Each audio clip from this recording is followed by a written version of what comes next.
Bonjour à tous. Je vous rappelle que nous sommes en train d'étudier l'architecture interne de Oracle et notre version d'étude, c'est Oracle 11J Release 2. Donc, Oracle, en fait, le serveur Oracle, il est constitué par deux composantes essentielles qui sont l'instance et la base de données. Jusqu'à présent, nous avons vu une vue ou bien étudié une vue globale sur l'architecture. Maintenant, on va aller en fait d'une manière détaillée. Donc, on va commencer par la base de données. Donc, la base de données, donc, elle contient trois types de fichiers. Donc, il y a en fait un ou plusieurs fichiers de données qui contiennent les informations ou bien les données proprement dites de l'entreprise.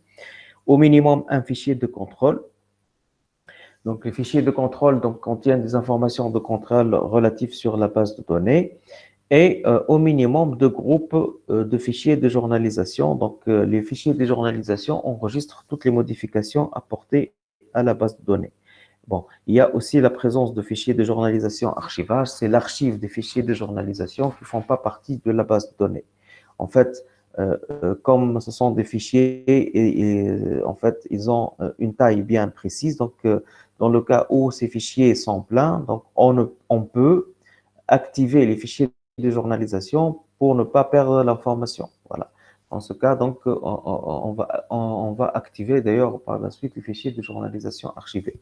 Il faut noter que ces fichiers ne font pas partie de la base de données proprement dite.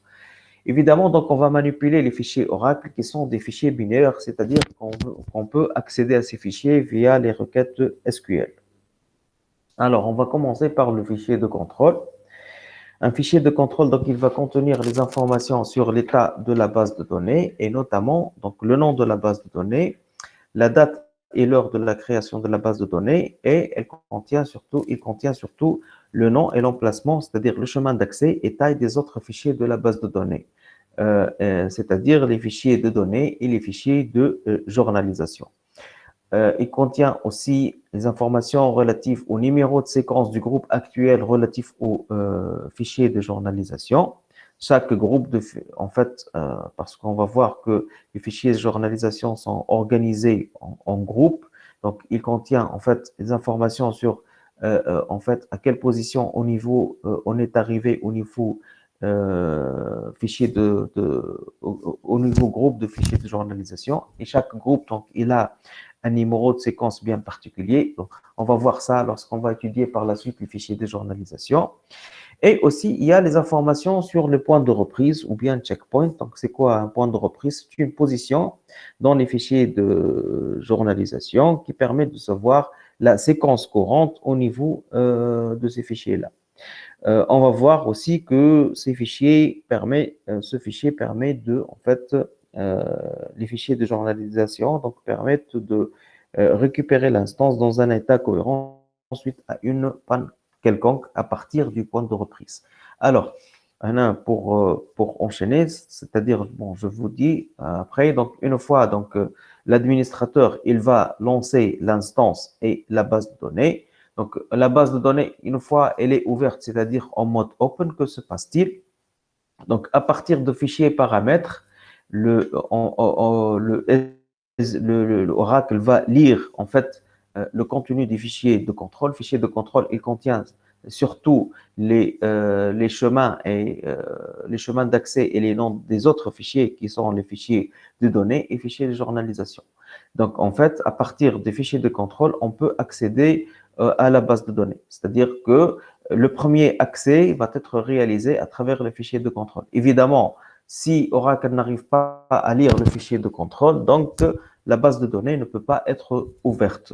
Donc, c'est pour raison-là, le fichier de contrôle doit être, on va dire, multiplexé. C'est-à-dire, on va essayer d'avoir plusieurs copies, même sur différents disques. Voilà.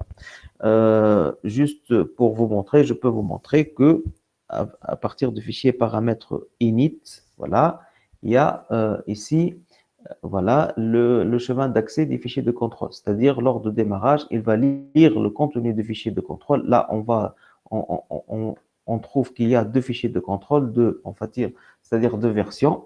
La première, c'est contrôle01.ctl et le deuxième, c'est contrôle02.ctl. Bon, évidemment, ces deux fichiers contiennent la même information, c'est-à-dire le même contenu, ils sont multiplexés. Pourquoi? Parce que Oracle, en fait, il va essayer d'accéder à ce fichier-là pour ouvrir, parce qu'une fois il accède au fichier de contrôle, il peut accéder au chemin d'accès au nom des fichiers de données et fichiers de journalisation. S'il trouve un problème au niveau à cet accès-là, il va essayer d'accéder avec l'autre fichier. Voilà. Donc,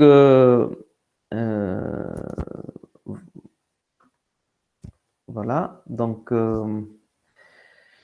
c'est pour ça, on a dit que, évidemment, je peux vous montrer aussi l'emplacement de ce fichier-là. Donc, il y a le premier fichier, contrôle01.ctl, et il y a un autre fichier qui se trouve ici dans ce dossier-là.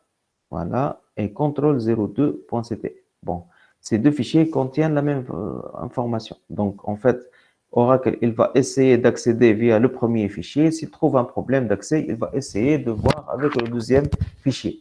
Évidemment, si on a un problème, même au niveau du deuxième fichier, donc là, la base de données ne peut pas être ouverte. Donc, c'est pour ça, bon, on va dire que le fichier de contrôle, il est le premier fichier ouvert lorsqu'une instance lancée pour ouvrir la base de données. Et il permet ensuite à l'instance de localiser et d'ouvrir les autres fichiers de la base de données. Bien sûr, si le fichier de contrôle il est perdu ou il est endommagé, alors la base de données ne peut pas être ouverte. Et pour des raisons de sécurité, on peut multiplexer le fichier de contrôle, c'est-à-dire avoir plusieurs copies sur différents disques si possible. C'est ce qu'on vient de voir par défaut, il y a deux copies. Et toutes les copies sont identiques. Évidemment, donc la taille du fichier de contrôle, elle est déterminée automatiquement par Oracle. Et lorsque, à toute modification de la structure de la base de données, ça veut dire quoi, structure de la base de données? C'est-à-dire, ça peut être la génération automatique d'un nouveau fichier de données ou bien un nouveau fichier de journalisation.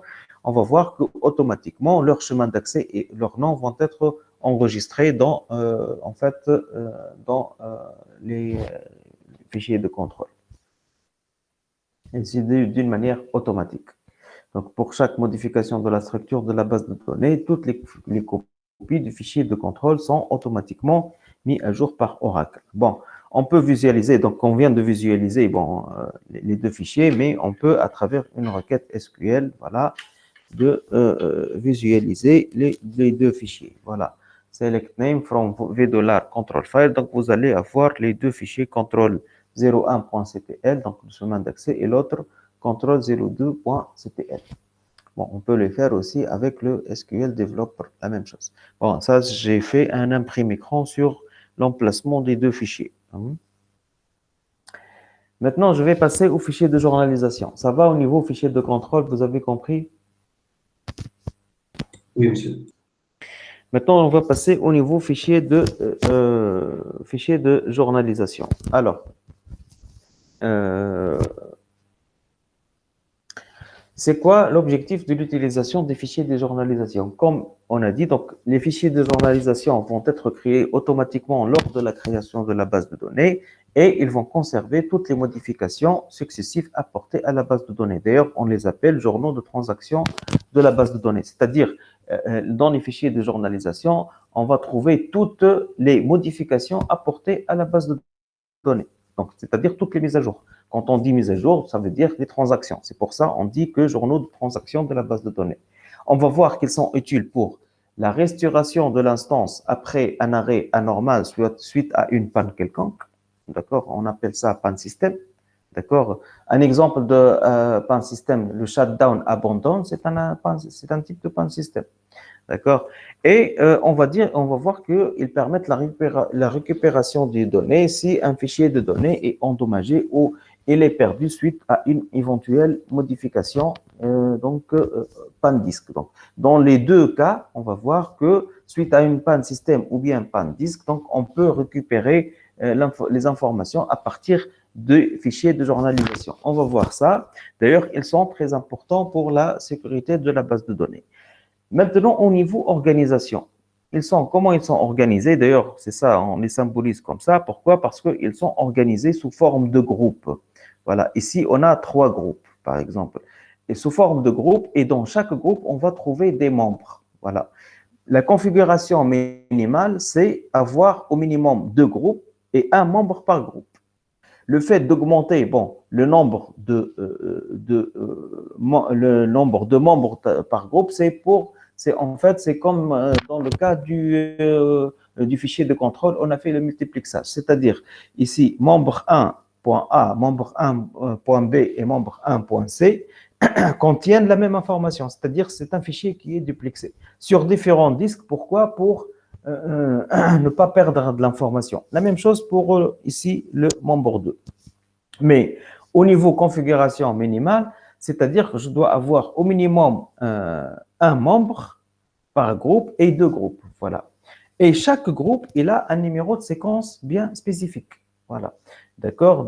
Donc, en fait, dans le cas où, et on va dire que l'écriture, elle est circulaire. Pourquoi l'écriture, elle est circulaire? Parce que lorsqu'un groupe, il est plein, ça veut dire quoi un groupe, il est plein? Ça veut dire que les membres sont pleins. D'accord? Une fois les membres sont pleins, que se passe-t-il? On va passer à un autre groupe. On appelle ça donc basculement ou bien on appelle ça voilà basculement. Mais dans le cas, supposons donc ou bien switch en anglais. Hein, dans le cas où on a 3 groupes. Exemple, donc si on a 3 groupes, donc on va bien sûr commencer par le premier groupe. Je parle commencer, c'est-à-dire l'écriture qui va être effectuée par Oracle. Hein. Ça va être effectuée par elle commence par le premier groupe.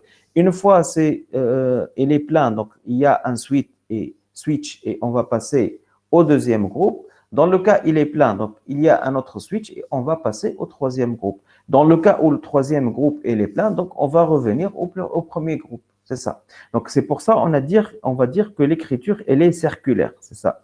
Et en fait, les informations sont périodiquement écrasées. Bon, évidemment, pour ne pas perdre les informations ici, qu'est-ce qu'on va faire? On doit activer les fichiers de journalisation, l'archive, c'est-à-dire les fichiers de journalisation archivés, parce que en fait, qu'est-ce qu'ils vont contenir? Ils vont contenir les informations qui vont être écrasées dans les fichiers de journalisation. Voilà. Et comme ça constitue l'archive. Mais on peut on doit activer les fichiers de journalisation archivés. D'ailleurs, je vais vous montrer après comment on va faire pour l'activation. Alors, évidemment, donc dans un groupe, comme j'ai dit, donc ce sont des constatations. Maintenant, en fait, tous les membres sont écrits simultanément par le processus logwriter et contiennent la même information. Donc, en fait, il y a le processus ici logwriter. Donc, je vais vous expliquer ici. Donc, on va voir que le logwriter ici, voilà, c'est un processus arrière-plan.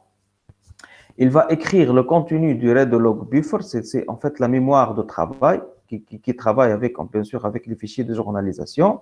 Donc, il va écrire le contenu modifié ici dans les fichiers de journalisation. C'est le logwriter, c'est lui qui va écrire. Et on va voir que le database writer, c'est lui qui va écrire les données modifiées par l'utilisateur dans les fichiers de données après. Donc, on va étudier ces enchaînements-là. Donc, c'est le logwriter qui va écrire dans les fichiers de journalisation. Évidemment, donc voilà, c'est pour ça que j'ai dit dans un groupe, donc tous les membres sont écrits simultanément par le processus logwriter. D'ailleurs, je vais donner un exemple après comment, et contiennent la même information. Donc, pour des raisons de sécurité, il est conseillé d'utiliser 2 ou 3 membres par groupe, multiplexage, si possible, sur différents disques. Et tous les membres d'un groupe ont la même taille, qui est définie lors de la création du groupe. Alors, si un groupe est plein, alors ça veut dire que tous les membres sont pleins, alors Oracle, il va passer au groupe suivant et ainsi de suite jusqu'au dernier groupe. Donc, si le dernier groupe est plein, donc Oracle, il va repasser au premier groupe. Et le passage d'un groupe à un autre, il est appelé basculement ou bien switch. C'est ce que je viens d'expliquer tout à l'heure. Alors, évidemment, donc si le dernier groupe est plein, alors Oracle passe au premier groupe. Donc Dans ce cas, les informations qui y sont stockées vont être écrasées. Donc, pour garantir une récupération complète des données, dans le cas où le fichier de données est endommagé ou perdu après une éventuelle modification, donc il faut activer les mécanismes d'archivage. C'est les fichiers de journalisation archivés qui permettent d'archiver les fichiers de journalisation lorsqu'ils sont plats. D'ailleurs, on va voir comment activer les fichiers de journalisation archivés. En fait, si je reviens ici à l'architecture Oracle, il y a un processus spécifique qui s'appelle processus d'archivage ou bien ARC. C'est lui qui va écrire le contenu qui va être écrasé des fichiers de journalisation dans les fichiers de journalisation archivés. Mais les fichiers de journalisation archivés ne font pas partie de la base de données. Alors,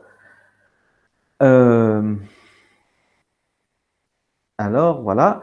Comment on peut voir les fichiers de journalisation? Donc, avec une commande, par exemple, select, ici, select, donc on va voir les groupes, combien de groupes j'ai, et les membres, from v $log file. Bon, je peux faire order by group. Donc voilà, je vais exécuter donc, cette requête-là. Voilà, et voilà, j'ai 3 groupes. Voilà, je peux les visualiser, je peux vous montrer les 3 groupes des fichiers de journalisation, donc ORADATA, ORCL, voilà les 3 fichiers de journalisation. Voilà. Donc, les 3 plutôt, quand on dit ici fichiers, c'est-à-dire les 3 groupes. Donc, le REDO 01, REDO 02 et REDO 03. Donc, et par défaut, donc, Oracle, il propose 3 groupes et un membre par groupe. Voilà. Voilà. Donc, c'est ça. Donc, c'est ce que je viens de vous montrer, les fichiers de journalisation. Maintenant, je vais parler des fichiers de journalisation archivés. Qu'est-ce qu'on a dit? C'est quoi l'objectif d'utilisation des fichiers de journalisation archivés ou bien archives de log? Donc, avoir des copies des fichiers journaux avant la perte de l'information à cause de l'utilisation circulaire de ces fichiers-là. C'est ce que j'ai expliqué tout à l'heure. Et que les fichiers de journalisation archivés ne font pas partie de la base de données. Donc, en fait, je peux taper là et on va voir que les fichiers de journalisation ne sont pas activés. Donc, regardez, ici, je vais taper la requête suivante. Select group et archived, c'est pour les archivés, c'est ARC, from v$log. Donc, on va voir que c'est le premier, deuxième et troisième groupe ne sont pas archivés avec le nom. Et même si je vais essayer de voir en fait, le mode démarrer, donc c'est le mode non archive log. Donc on va vérifier que la base de données, déjà par défaut, elle est démarrée au mode non archive log. C'est-à-dire, le mode archive log n'est pas activé. Donc, select log mode from v$database, je vais l'exécuter et vous allez voir, mode, c'est no archive log. C'est-à-dire l'archivage n'est pas activé, ce n'est pas automatiquement activé. Alors, dans le cas où je veux activer l'archivage, qu'est-ce que je dois faire? D'abord, on doit arrêter la base de données, bien sûr, en tant qu'administrateur, hein, avec le shutdown par exemple immédiate. Donc, comme ça, la base de données, elle est arrêtée et on va redémarrer la base de données en mode mount. Pourquoi mount? C'est-à-dire donc startup mount. Pourquoi? Parce que on va effectuer des opérations de maintenance. Ça veut dire le mode mount, déjà, on l'a vu l'autre fois, c'est-à-dire que la base de données, elle est montée, mais elle n'est pas accessible aux utilisateurs, c'est-à-dire elle n'est pas ouverte. Pourquoi? Parce que l'administrateur, il va réaliser des opérations de maintenance. Donc, on va démarrer la base de données en mode mount. Après, on va mettre à jour la base de données ou bien modifier la base de données pour activer le mode archive log. Donc, on va faire alter database archive log. Voilà. Après, donc, une fois on fait comme ça, donc, on peut ouvrir la base de données, donc alter database open, et là, la base de données, il va te dire base de données modifiée. Et on peut refaire donc la même requête, dans ce cas, select log mode from v$database, vous allez trouver maintenant log mode, c'est archivé, c'est-à-dire on a activé l'archivage. Et si on va refaire la même requête que tout à l'heure, select group archived, ici from v$log, on va trouver que, par exemple, ici dans ce cas, 2 groupes pour le moment sont archivés, le troisième peut-être pour le moment, c'est pas utilisé. C'est pour ça il t'a dit ici, non, il n'est pas archivé. Voilà.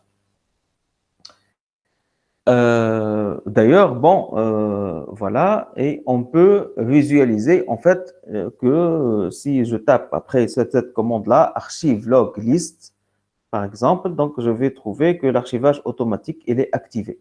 Mais pour le moment, si je vais activer, si je vais en fait exécuter la requête ici, bon, parce que j'ai pas activé sur cette version, j'ai pas activé l'archivage, donc il va me dire désactiver. C'est ça. On va me dire mode automatique, voilà, désactivé. Voilà. Et il te donne même la destination de l'archive. Si on va activer l'archivage, donc il te donne c'est-à-dire le dossier qui va contenir l'archive. Voilà. Mais pour le moment, bon, sur cette instance, donc j'ai une autre instance, j'ai travaillé avec une autre instance qui est l'ORCL, j'ai activé l'archivage. Dans cette nouvelle instance, je l'ai créé ORCL 1, je n'ai pas encore en fait activé l'archivage. Mais si vous voulez, vous pouvez, il faut juste suivre les étapes que je viens de vous expliquer. Voilà.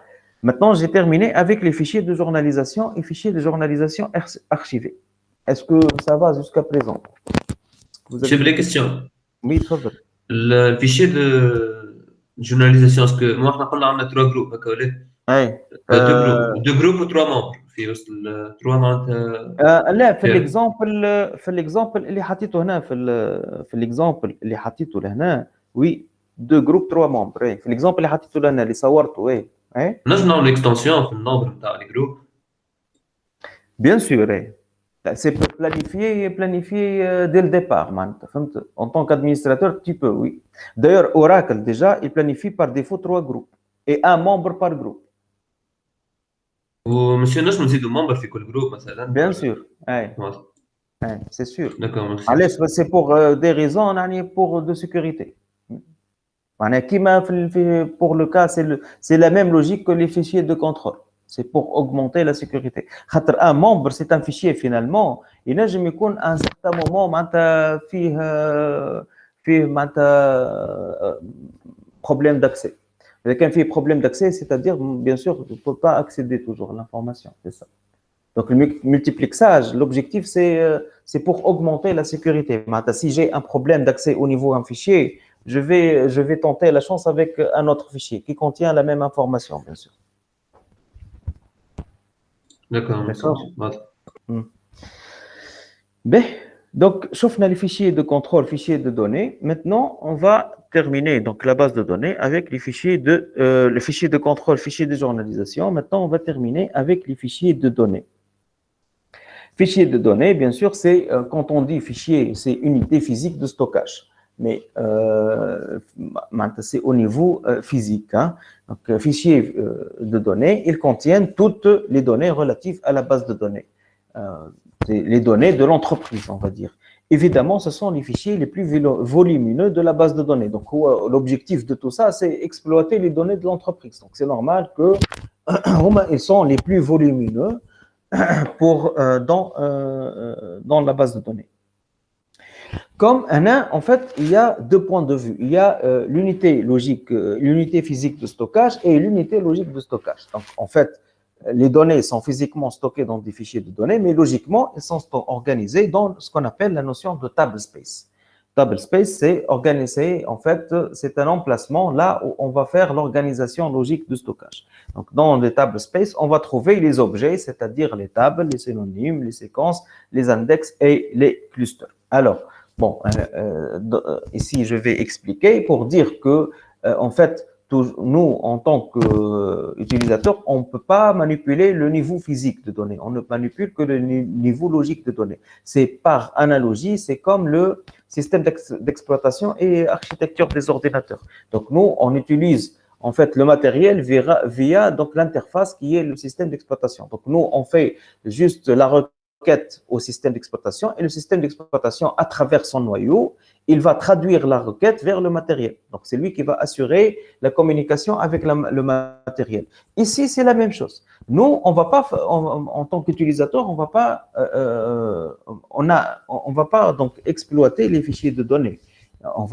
Donc, on va les exploiter à travers quoi? À travers les objets. Quand on dit objets, c'est-à-dire les tables, etc. Et ces objets-là, donc on va voir l'unité de stockage des objets, on va les appeler segments. Et en fait, il y a traduction entre le niveau logique et le niveau physique de données. C'est ça. Mais nous, on va manipuler uniquement le niveau logique de données. Donc, en fait, les données sont physiquement, c'est vrai, stockées dans les fichiers de données, mais logiquement stockées, organisées dans les table space. Je vais expliquer après la notion de table space. Et table space, donc c'est un emplacement là où on va trouver, là où sont nos objets sont stockés, voilà, au niveau donné. Hein. Donc, je peux voir, bien sûr, le contenu du description du $, data file, donc description sur les fichiers de données, bien sûr, et même je peux visualiser, c'est-à-dire entrer avec Select et voir, par exemple, le contenu de chaque propriété. Je n'ai pas de problème. Bon, peut-être je peux vous, on va exécuter ça, par exemple, voilà. Donc, regardez, donc je vais l'exécuter avec le SQL Developer. Là, voilà. Alors, select name, file, donc le nom et le fichier, en fait, from $data file. C'est-à-dire, je veux voir les fichiers, mes fichiers de données. Voilà. Et là, voilà, je vais vous montrer donc le nom des fichiers de données. Donc, j'ai ici 6 ou bien 5 fichiers de données. Donc, l'extension de fichier de données, c'est le point .dbf, database file. Donc, j'ai le system 01, system auxiliaire 01, undo, user et example. Bon, je peux vous les montrer. Voilà. Regardez, donc ici, ce sont les fichiers de données, voilà, avec l'extension DBF. D'ailleurs, regardez ici, s'il faut accéder à ORCL, voilà, ici, donc regardez comment accéder. Oradata, c'est-à-dire les données pour en fait, manipulées par Oracle, donc ORCL, c'est l'instance, et là, je vais trouver ma base de données complète. Donc, qu'est-ce que j'ai? J'ai les fichiers de données avec l'extension DBF, j'ai les fichiers de journalisation, hein, et qui sont les fichiers log et le fichier de contrôle. Voilà, les 3 types de fichiers sont stockés ici. Donc, voilà. Alors,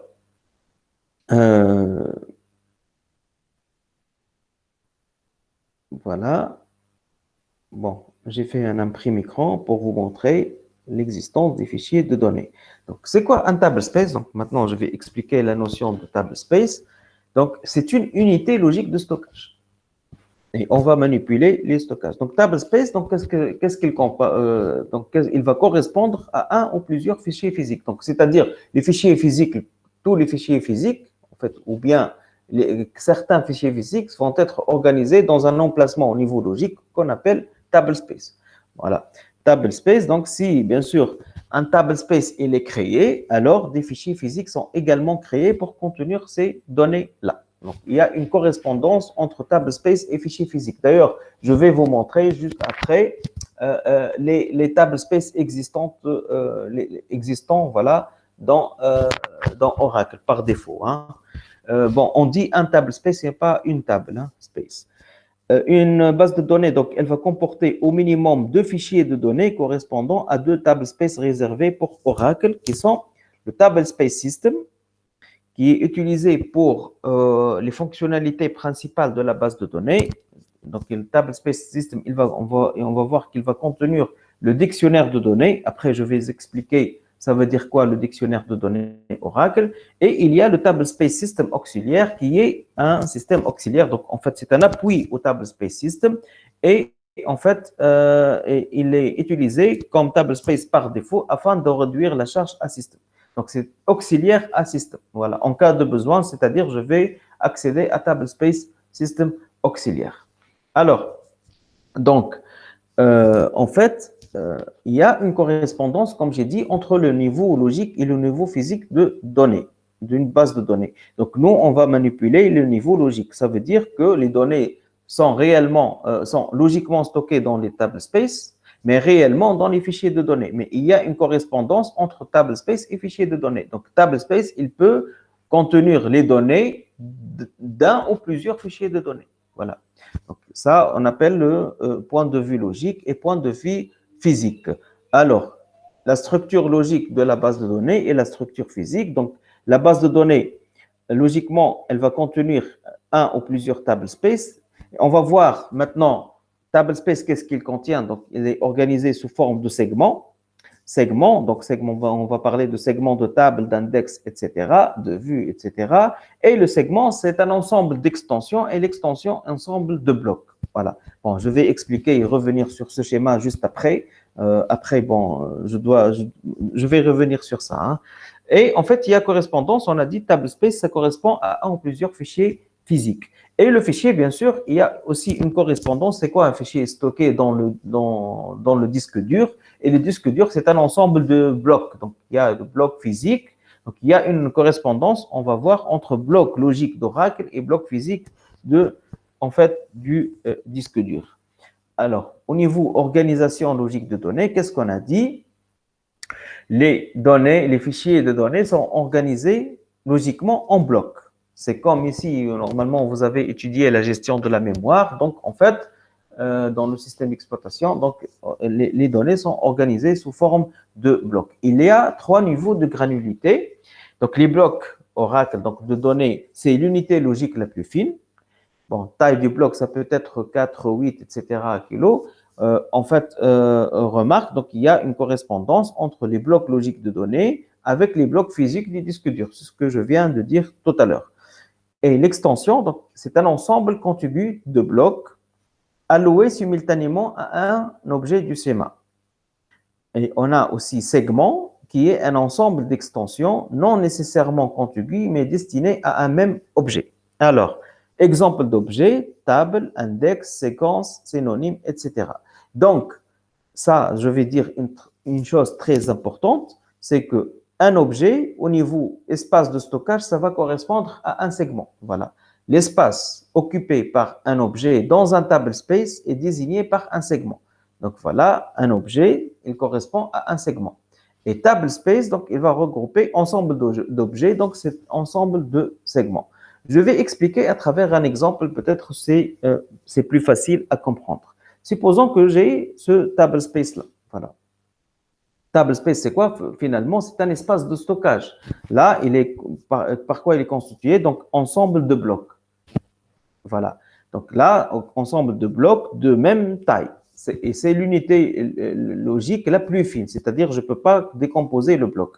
Et bien sûr, il y a le bloc qui peut être libre ou bien occupé. Dans ce cas, bloc libre, c'est en blanc, bloc occupé, c'est coloré. Alors, si je vais prendre ici, je dois voir, donc j'ai segment A. Donc j'ai en fait segment B, segment C. Donc j'ai 3 segments. Voilà, j'ai 3 segments. Quand je dis 3 segments, c'est-à-dire 3 objets différents. Chaque segment, il réfère à un objet bien précis. Par exemple, je peux donner un exemple. L'objet A, c'est la table étudiant. L'objet B, c'est table enseignant. L'objet C, c'est table administrateur. Exemple, hein, 3 différentes tables. Donc, voilà. Donc, regardez. L'objet A, donc, en fait, les données d'un même objet ne sont pas nécessairement, on va dire consécutifs. Ils peuvent être répartis dans le table space. Mais comment je peux connaître? Je connais qu'un objet, donc au niveau unité de stockage, ça va correspondre à un segment, mais le segment, il peut être décrit par un ensemble d'extensions. C'est quoi l'extension? C'est un ensemble consécutif de blocs, mais alloué au même objet. Voilà, alloué au même objet qui est A. D'accord? Donc, si je prends l'objet A, ici, je vois bien qu'il a 2 extensions. C'est-à-dire, ces données sont réparties en 2 extensions. Voilà. Mais ces données sont issues d'un même objet. Si je vois ces 2 blocs-là, ne sont pas, donc ici, c'est un bloc plein et ici aussi, c'est un bloc plein. Mais ne sont pas, en fait, n'appartiennent pas au même objet. Voilà. Donc, l'extension, c'est quoi? C'est un ensemble consécutif de blocs, mais alloué au même objet du schéma. D'accord? Voilà. Donc, si je vois, je vais prendre ici le segment B, table étudiant, enseignant, par exemple, la même chose. Donc, elle est répartie en deux extensions. Voilà. Ici, j'ai des blocs libres. Je peux avoir comme ça, c'est ça. C'est comme la gestion de la mémoire. Normalement, vous avez vu ça avec la gestion de la mémoire en utilisant les algorithmes, voilà, de gestion de mémoire en système d'exploitation. Et le segment C, par exemple, ici, j'ai fait C, donc les données du, en fait, le table administrateur, ici, au niveau organisation logique, donc contenu dans la même extension. Voilà. D'accord? Donc, si je reviens, donc, le bloc, 3 niveaux de granulité, le bloc, c'est l'unité logique la plus fine, je ne peux pas la décomposer. L'extension, c'est quoi? C'est un ensemble consécutif de blocs, mais alloué simultanément à un même objet du schéma.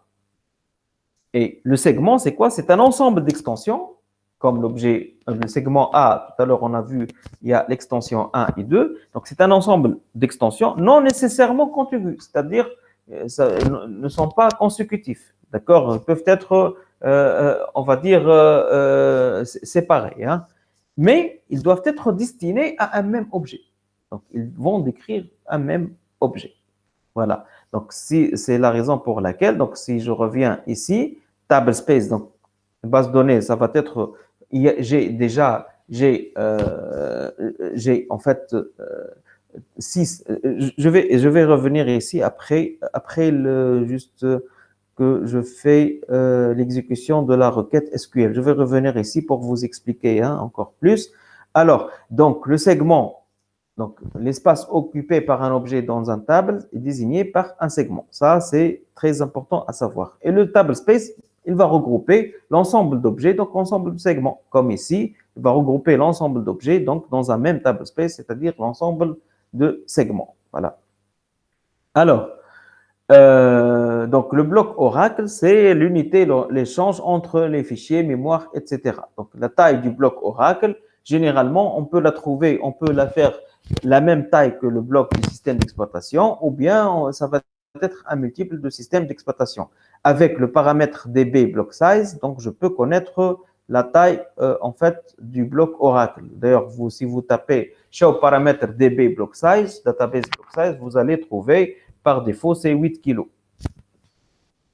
Voilà. Regardez. Donc, si je vais exécuter ça, select table space name from dba table space. Alors, voilà. Donc, si je vais exécuter ça, select table space name, les noms de table space from dba table space. C'est-à-dire DBA, c'est administrateur. C'est la table ici des table space. Hein. C'est des informations sur les table space. Et uniquement l'administrateur, il peut visualiser ça. Si je vais exécuter, voilà, vous allez trouver pratiquement les noms de table space qui correspondent au même nom que les fichiers de tout à l'heure. Donc, si je vois bien, on va trouver, d'ailleurs, je vais vous montrer la correspondance. Il y a le système, système, voilà. Il y a le système auxiliaire, il y a le endo, il y a le temporaire, il y a l'exemple, voilà. Il y a l'utilisateur, voilà. Donc, voilà, donc il y a une correspondance entre table space et fichier. Encore plus, si je vais exécuter, en fait, cette requête-là, celle d'après, regardez, donc je vais sélectionner table space name et file name. Donc, il y a la correspondance entre le nom de table space et le fichier. D'accord? From dba data file. Bon, je peux faire un order by table space name. C'est pas grave. Ici, je peux le faire. Donc, je vais... Oh non. Ça va me créer une autre... Voilà. Je vais exécuter ici. Voilà. Donc, et j'exécute. Et vous allez voir, voilà. Attendez. Voilà la correspondance. Regardez. Table space name et file name. C'est-à-dire, ça, c'est les fichiers physiques. Et ça, c'est le table space correspondant. Donc, il y a correspondance entre automatique au niveau Oracle, donc au niveau entre table space et fichier physique. Et d'ailleurs, regardez ici, j'ai 1, 2, 3, 4, 5 table space. D'accord? Donc, une base de données, elle peut contenir de 1 à n table space. Voilà. Donc, regardez, si je vois, c'est pour ça, j'ai dit, voilà. Donc, base de données, il peut contenir 1 à n table space. Et table space, il peut contenir 1 à n fichiers. Regardez, je vais expliquer ça. Voilà. Regardez. Donc, ça, pourquoi c'est exemple? Donc, j'ai le table space exemple, mais au niveau fichier, je vais voir exemple 01.dbf. 6 auxiliaire, la même chose. System, la même chose. Endo, la même chose.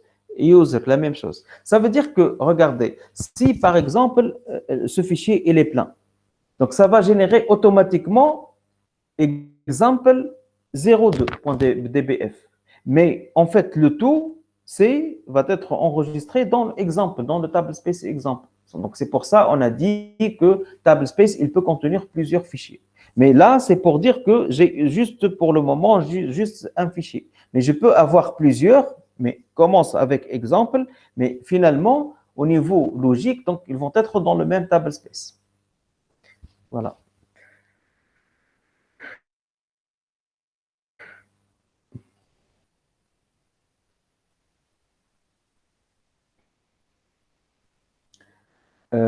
Vous avez compris ça jusqu'à présent, ça va? Les fichiers de données? C'est clair, monsieur. اي بس ما فهمتش البيوت نتاعهم معناها كيما نقولوا في المطلق في الاوراكل. في الاوراكل خاطر احنا en fait البيوت نتاع شنو نتاع لي فيشي دو دوني ولا على التابل سبيس تحكي معناها؟ على التيبل سبيس. اي انت كي باش تعمل في الباز دو دوني وقت تعمل كرياسيون باش تعمل كرياسيون دو فيشي ولا دو تابل؟ باش نعمل تابل. وتابل شنو؟ تابل كويري نورمالمون. اي باش تعمل تابل ولا تابل سي ان اوبجي هكا ولا؟ اي donc l'objet donc tu es en train de manipuler quoi? Niveau logique. صحيح ولا؟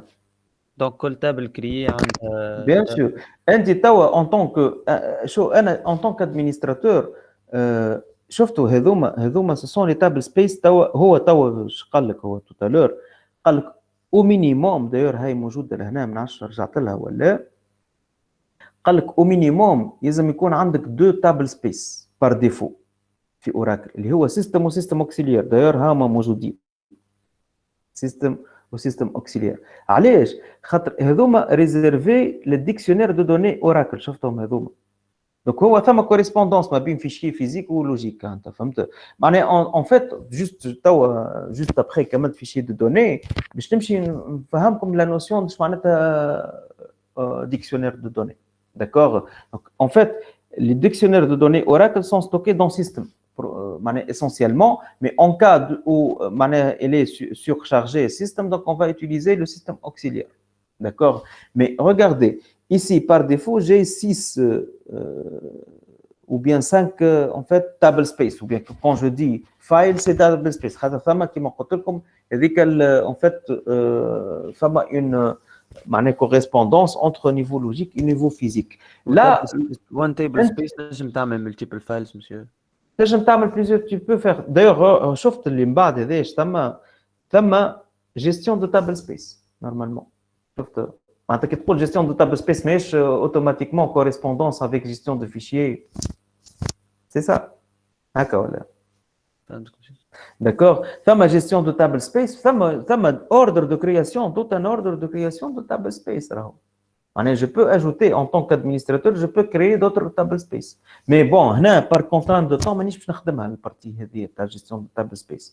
Mais هاني قلت لك انا au niveau logiquement, donc en fait les données sont logiquement stockées dans les table space هما et physiquement dans les fichiers de données. وراهو ثم correspondance ما بين niveau physique et niveau logique.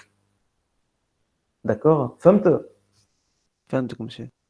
خاطر هذه حكايه لوجت عليها بريود باش في بالي باش نخدم بالاوراكل على الجي دي بي سي وما لقيتش كيفاش نكسيدي لي دوني دونك بالحكايه هذه نجم Bien sûr. به Tawa, je vais parler sur la notion de dictionnaire de données Oracle. Voilà. Je parle de dictionnaire de données Oracle. Ben, juste pour vous montrer, dictionnaire de données Oracle موجود في التابل سبيس سيستم. ما قلنا فما سيستم auxiliaire. Principalement موجود في التابل سبيس, il est contenu dans le table space system. Et regardez, juste pour vous faire comprendre, d'ailleurs on va revenir là-dessus juste après. Attendez, voilà. Ben, شفتوا لهنا وقت اللي donc احنا jusqu'à présent خلطنا اللي bon, l'administrateur il va en fait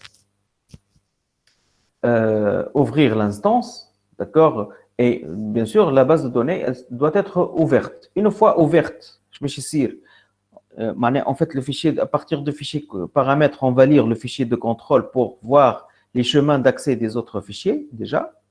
Et une fois on a les schémas d'accès, donc le chemin d'accès de système. Le système fait dictionnaire de données Oracle. Dictionnaire de données Oracle, automatiquement, il va être chargé ici, dans un compartiment, on fait l'instance, après on va voir, le mémoire de travail SGA, dans un compartiment qui s'appelle Dictionary Cache. Donc, en fait, dictionnaire de données Oracle, il va être chargé ici. Voilà. Après, regardez qu'est-ce qu'on va faire. L'utilisateur, qu'est-ce qu'il va faire? Il va taper des requêtes. D'accord? Quand il va taper des requêtes, donc requête, il va taper entrée, requête tout, c'est le serveur. Serveur, qu'est-ce qu'il va faire? Est-ce qu'il va directement l'exécuter, la requête? Non, il ne va pas directement l'exécuter. Il doit vérifier. Voilà, il doit vérifier la requête, est-ce qu'elle est correcte ou non. D'accord? Donc, il va mettre la requête dans le library cache. Et avec le dictionary cache, il va s'appuyer sur le dictionary cache pour voir est-ce que la requête au niveau syntaxe, elle est correcte ou non. Est-ce que l'utilisateur il a le droit d'accéder à ces fichiers, à ces objets, aux objets demandés ou non? Est-ce que les objets demandés existent ou non? Donc tout ça, donc, on appelle ça l'étape de vérification ou bien l'étape de parsing. D'accord? Donc c'est une étape de vérification qui doit être réalisée avant l'exécution de la requête. Parce qu'une fois, la programmation, c'est en fait la compilation, c'est la même chose. D'accord? En fait, une fois c'est bon, on va passer après à l'exécution.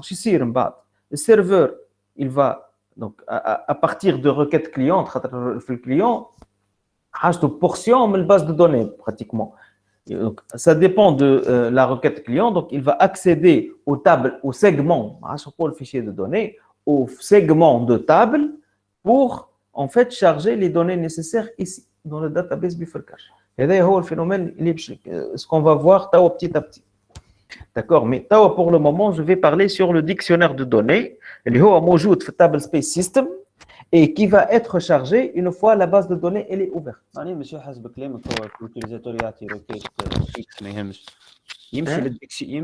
يمشي للديكسيونير اول حاجه يشوف السنتكس Bien sûr.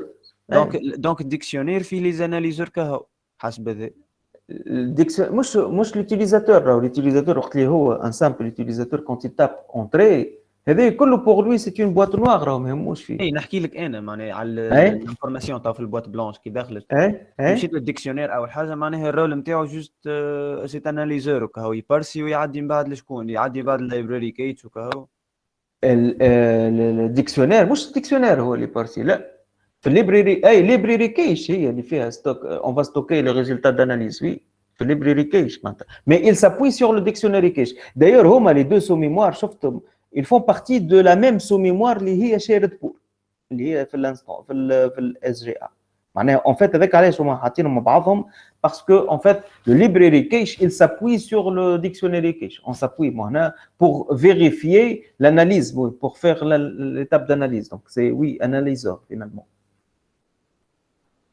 فهمت كل شيء Donc, c'est ce qu'on va voir. Donc,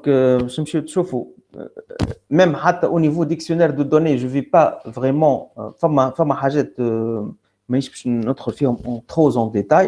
معناتها فما حاجات اللي مش نشوفوهم راهم ديجا حتى كي بعثت لكم الكور نحيتهم خاطر فما دي ديتاي اللي malheureusement je n'ai pas du temps pour tout dire malheureusement. Alors voilà, dictionnaire de données Oracle. Alors, dictionnaire de données, donc c'est un ensemble de tables. Réellement, par quoi il est constitué? C'est un ensemble de tables et de vues qui donnent des informations sur le contenu d'une base de données, c'est-à-dire les structures de stockage, les utilisateurs et leurs droits, etc.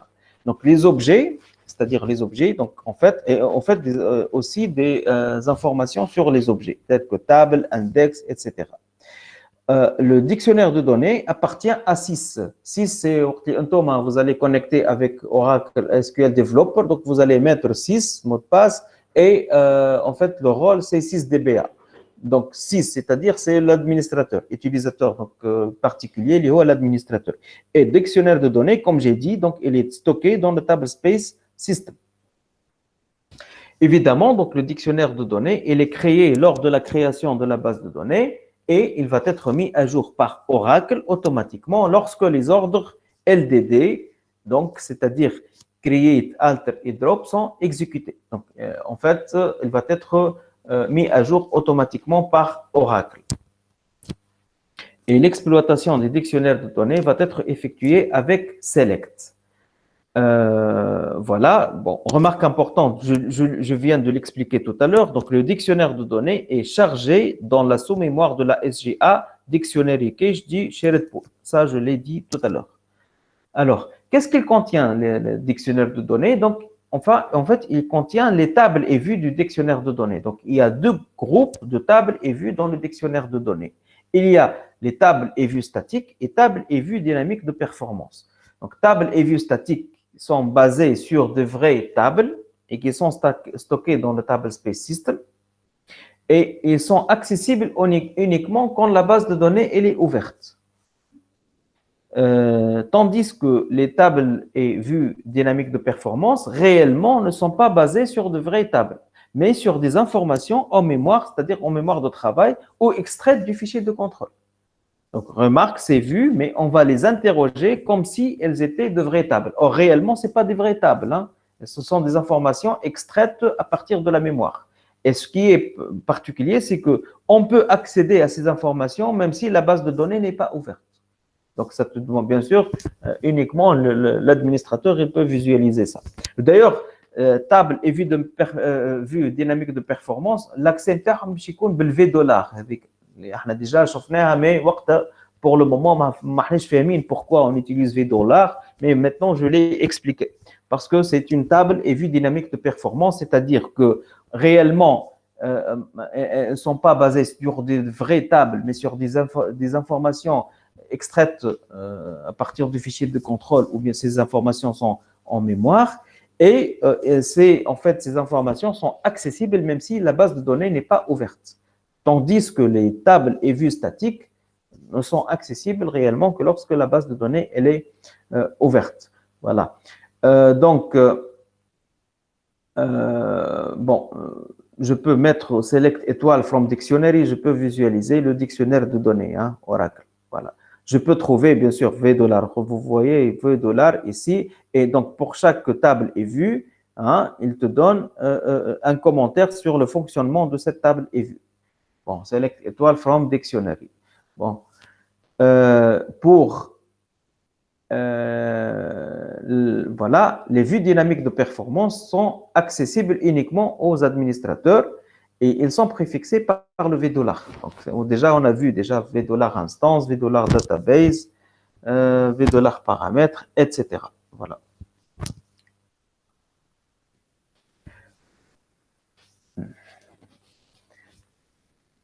Vous avez compris un peu le dictionnaire de données Oracle? Bon, je ne vais pas rentrer en détail. Hein. Ça va? C'est clair, monsieur.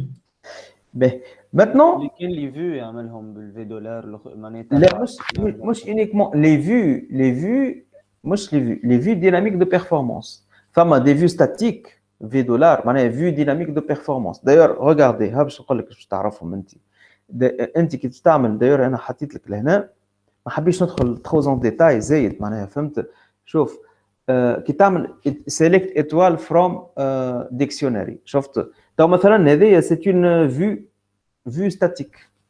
Par contre اللي باش تلقاها بالفيديو de $20 c'est une vue dynamique de performance. Donc في dictionnaire de données tu vas trouver ça et ça. D'accord. عليهم فكره شويه ماشي في الداتا وير هاوس. ها قلت لك عندنا عليهم فكره صغيره في الداتا وير هاوس. هاي به اوكي bon. ما نحبش ندخل اكثر en détail خاطر bon j'ai d'autres informations plus importantes pour le moment. D'accord. نحكي عليهم وقت اللي نبدا عندي اسباسي وما يكونش عندي كور بار كنزين معناتها كور بار كنزين الحقيقه ماهاش افار.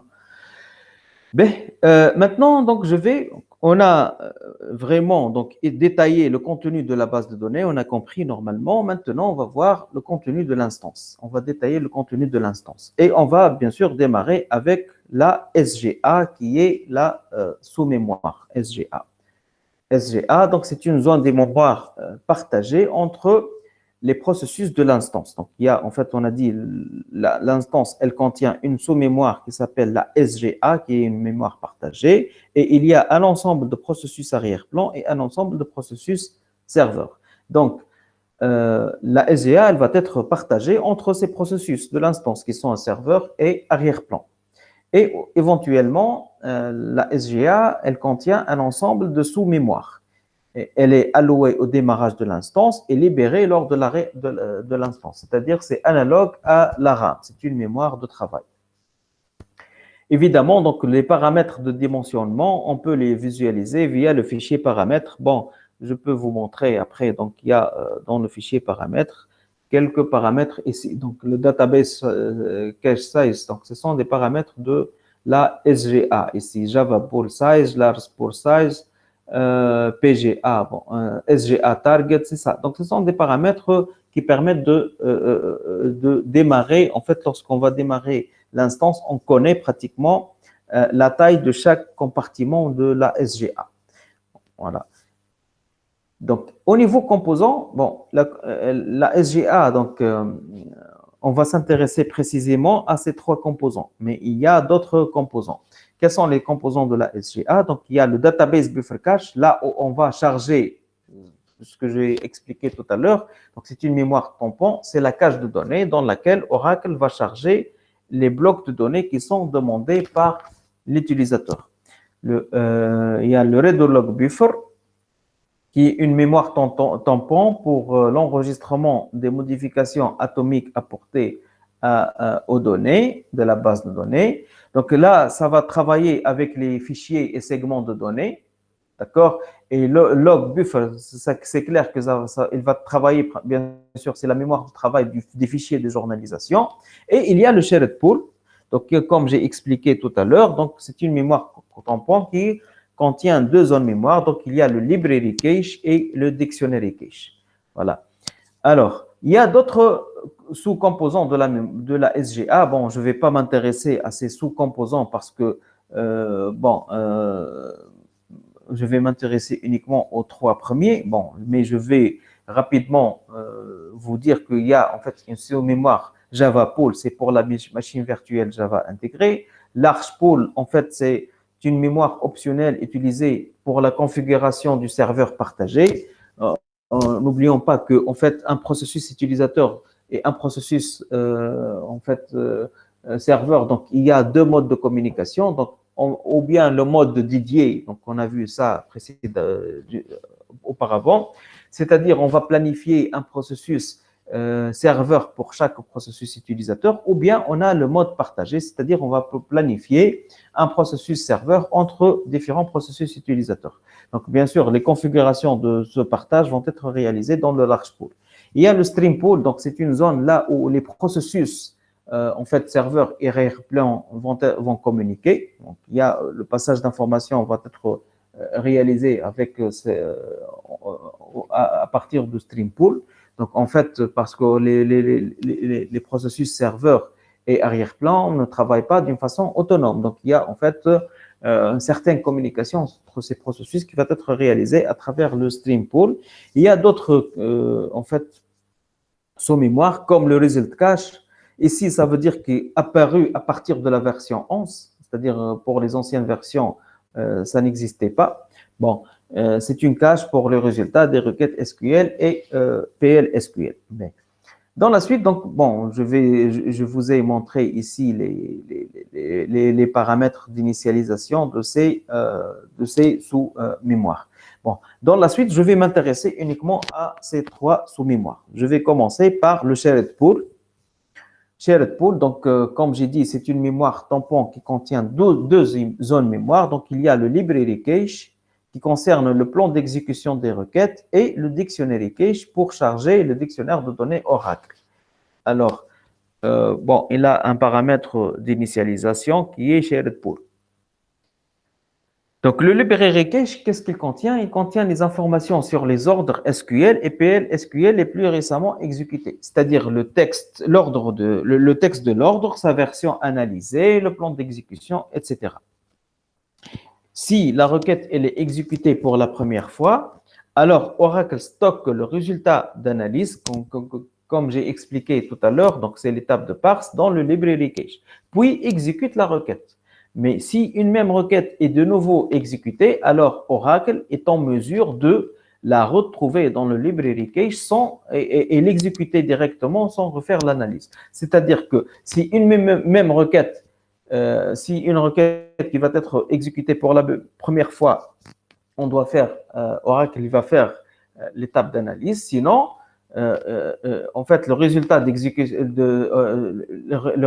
l'étape de parse va être stocké dans le library cache. Si la même requête elle est réexécutée une autre fois, donc on ne va pas faire l'étape d'analyse, elle va être directement exécutée.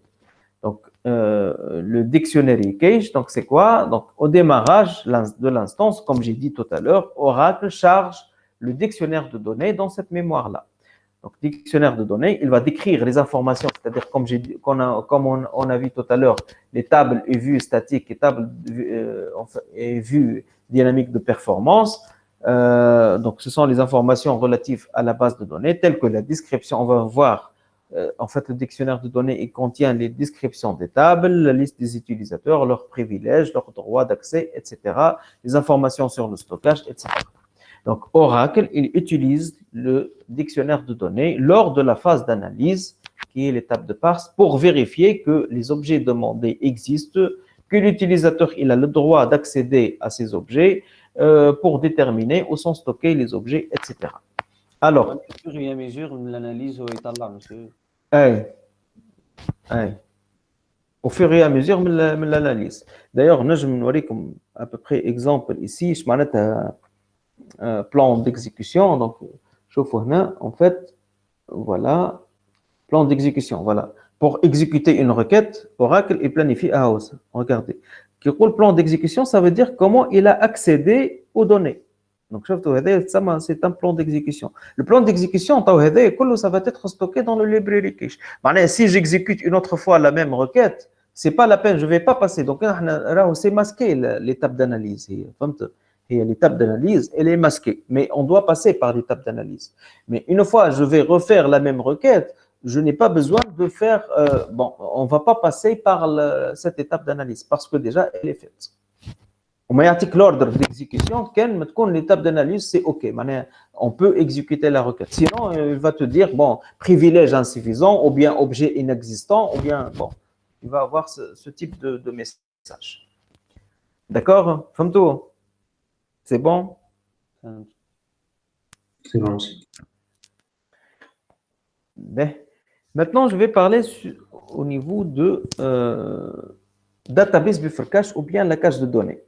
Donc, en fait, database buffer cache, donc, c'est là où le processus serveur, il va charger les données demandées par le client. C'est-à-dire, une fois on passe l'étape de parse, qu'est-ce qu'on va faire? On va charger les données nécessaires pour l'exécution de la requête.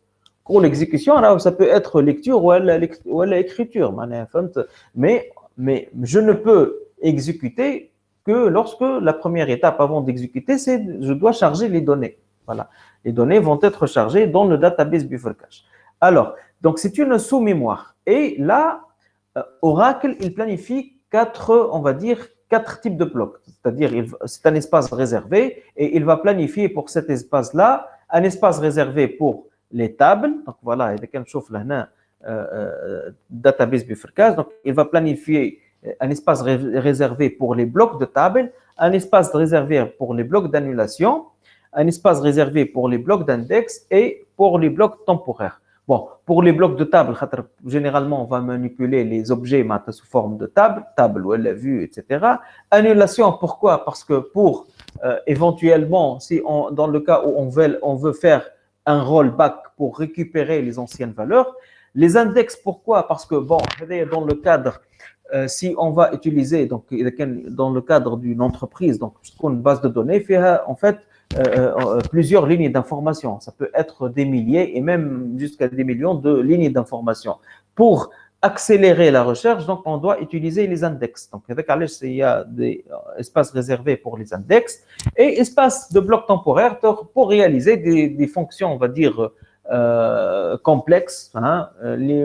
Généralement, on n'a pas besoin de comment on a réalisé ces fonctions-là. Qui met la fonction de tri, par exemple. Donc, ça va être réalisé ici. Donc, voilà, donc c'est un espace, donc database buffer cache, il contient, en fait, c'est un espace là où on sont planifiés un espace réservé pour bloc de table, bloc d'annulation, bloc d'index et bloc temporaire. Alors, dans la suite de ce cours, je vais utiliser uniquement les deux, table ou l'annulation. Je vais travailler juste avec les transactions. Bon, pour ne pas surcharger après les transparents, je ne vais pas utiliser ces deux-là. Mais vous devez connaître que le database buffer cache contient les blocs de données les plus récemment utilisés, chargés, les blocs de table, blocs d'index, blocs de segments d'annulation contenant la version précédente des données en cours de modification et blocs temporaires.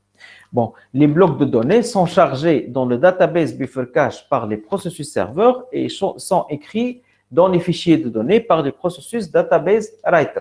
Alors, j'ai expliqué ça tout à l'heure. Regardez, donc, en fait, les données, donc, ils vont être chargés par le processus serveur. Une fois, donc, c'est OK, l'étape de parse, le serveur, il va accéder au segment des objets pour extraire les informations nécessaires ici. Voilà. Et les données qui vont être extraites ici, s'il y a des modifications au niveau données, donc, ça veut dire quoi? Ça veut dire que l'utilisateur, il a fait des mises à jour. Donc, en fait, cette mise à jour doit être écrite dans les fichiers de données. Qui va faire cette tâche-là? Il y a un processus qui s'appelle database writer. C'est lui qui va écrire le contenu, bien sûr, modifié dans le database buffer cache, dans les segments de table, c'est-à-dire dans les objets. Voilà. C'est comme ça qu'on va travailler. C'est pour ça, donc, j'ai dit, qu'est-ce que j'ai dit? Les blocs de données, regardez, au niveau, ici, je parle de segments, mais en fait, database buffer cache, ici, je vais extraire que des blocs. Donc, le segment, c'est constitué par un ensemble de blocs. Déjà, on a vu ça. Donc, en fait, le bloc de données sont chargés dans la database buffer cache par les processus serveurs et sont écrits dans les fichiers de données par les processus database writer. C'est ce que je viens d'expliquer. Donc, toute modification de l'un de ces 4 blocs s'effectue dans le database buffer cache et l'écriture de ces fichiers de données s'effectue en différé. Ça veut dire quoi? Bon, je vais l'expliquer ça. Ça veut dire qu'une fois l'utilisateur il a fait les changements ici, donc ces changements ne vont pas être directement écrits dans les fichiers de données. C'est pour ça qu'on va dire que l'écriture, ça s'effectue en différé. Et d'ailleurs, on va voir que ces processus, par exemple, database writer, donc c'est un processus qui va être déclenché suite à l'ensemble d'événements. On va voir après, avec un exemple, que même si l'utilisateur il tape OK commit ici, ce n'est pas un événement déclencheur de database writer. Donc pour l'utilisateur, il a tapé commit, c'est-à-dire il a validé la transaction. Or, réellement, la transaction ne va pas être écrite immédiatement en temps réel dans la base de données. Ça, on va le voir à travers un exemple après. C'est pour ça que j'ai dit ici que toute modification de l'un des 4 blocs s'effectue dans le database buffer cache et l'écriture sur les fichiers de données, elle s'effectue en différé. Voilà. Voilà. Alors, bon, je vais donner un exemple maintenant. Bon, on va travailler avec un exemple. Supposons, bien sûr, l'utilisateur, donc, un simple utilisateur, il va taper après sa connexion, bien sûr, il va taper cette requête-là. Select étoile from enseignant where carte d'identité égale 5555, c'est ça. Alors, la première étape, c'est quoi? Donc, requête هذه تمشي lui normalement, هذه باش تمشي le processus serveur. Processus serveur, qu'est-ce qu'il va faire? Il va la placer ici, dans le library cache, et il va vérifier donc l'étape de parse en s'appuyant sur le dictionnaire de données. On va voir si cet utilisateur il a le droit d'accéder aux tables étudiants ou non, si la table étudiant existe ou non. Donc c'est un ensemble, donc c'est la partie analyse. Donc il va faire l'analyse, donc le library cache en s'appuyant sur le dictionary cache. Une fois on va avoir OK au niveau analyse, on peut passer à l'exécution. Dans ce cas, que se passe-t-il? Le processus serveur, il va accéder au segment de table et il va charger les données ici. Donc, regardez, la première étape, pour le moment, c'est-à-dire, c'est l'évidence même, avant de l'exécuter, on doit passer par l'étape de parse. Donc, voilà, c'est l'enchaînement. Donc, je vais expliquer maintenant. Donc, une fois l'étape de parse, c'est OK, on va passer au chargement de données. Le processus serveur, qu'est-ce qu'il va faire? Il va accéder au segment de table, supposons la table, voilà, enseignant, et juste l'information l'étudiant qui a la carte d'identité. Donc, c'est l'information qu'il va l'extraire, il va la mettre où? Dans le database Buffercache et dans l'espace réservé au bloc de table. Voilà. Voilà, ça veut dire quoi, chargement de données? Ben, juste une petite remarque. L'emplacement que j'ai mis ici, c'est faux. L'exemple, c'est illustratif pour nous faire comprendre. Toute une gestion de mémoire. Comment on va placer ces informations-là? De cette manière-là pour faciliter la compréhension. Voilà, j'espère que vous avez compris. Ça, c'est entre parenthèses. Donc, il y a eu le chargement des données par le processus serveur. Alors, après, supposons maintenant, regardez, l'utilisateur, il a tapé une autre requête. Update enseignant, cette ville égale Gabès, where carte d'identité égale 555. Ça veut dire qu'il a changé la ville de Tunis à Gabès. Voilà. La même chose, il va taper entrée. Quand il va taper entrée, kiff, la même procédure, processus serveur et les requêtes, library cache, et on va passer par l'étape de vérification avec un match, dorénavant. Toujours, je vais m'intéresser à l'exécution. Mais vous devez mettre dans la tête que à chaque fois, c'est le même processus qui se fait. Alors, supposons c'est OK, il a le droit, etc. C'est-à-dire, il peut exécuter cette requête. Regardez que se passe-t-il. Donc, Tunis, ça devient ville, ça devient Gabès. Mais, on a fait des changements. Donc, il y a dans le bloc d'annulation, parce que l'utilisateur ici n'a pas encore tapé commit. Donc, je dois mémoriser l'ancienne valeur.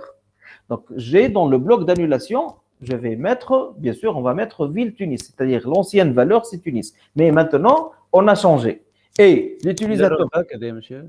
نعم. شي نجم يعمل rollback معناها يولي صحيح. l'annulation يرجع صحيح. bloc de table C'est يرجع ça. annulation. C'est ça. هذاك هي علاش. معناها الكوميت ديليتي البلوك نتاع l'annulation.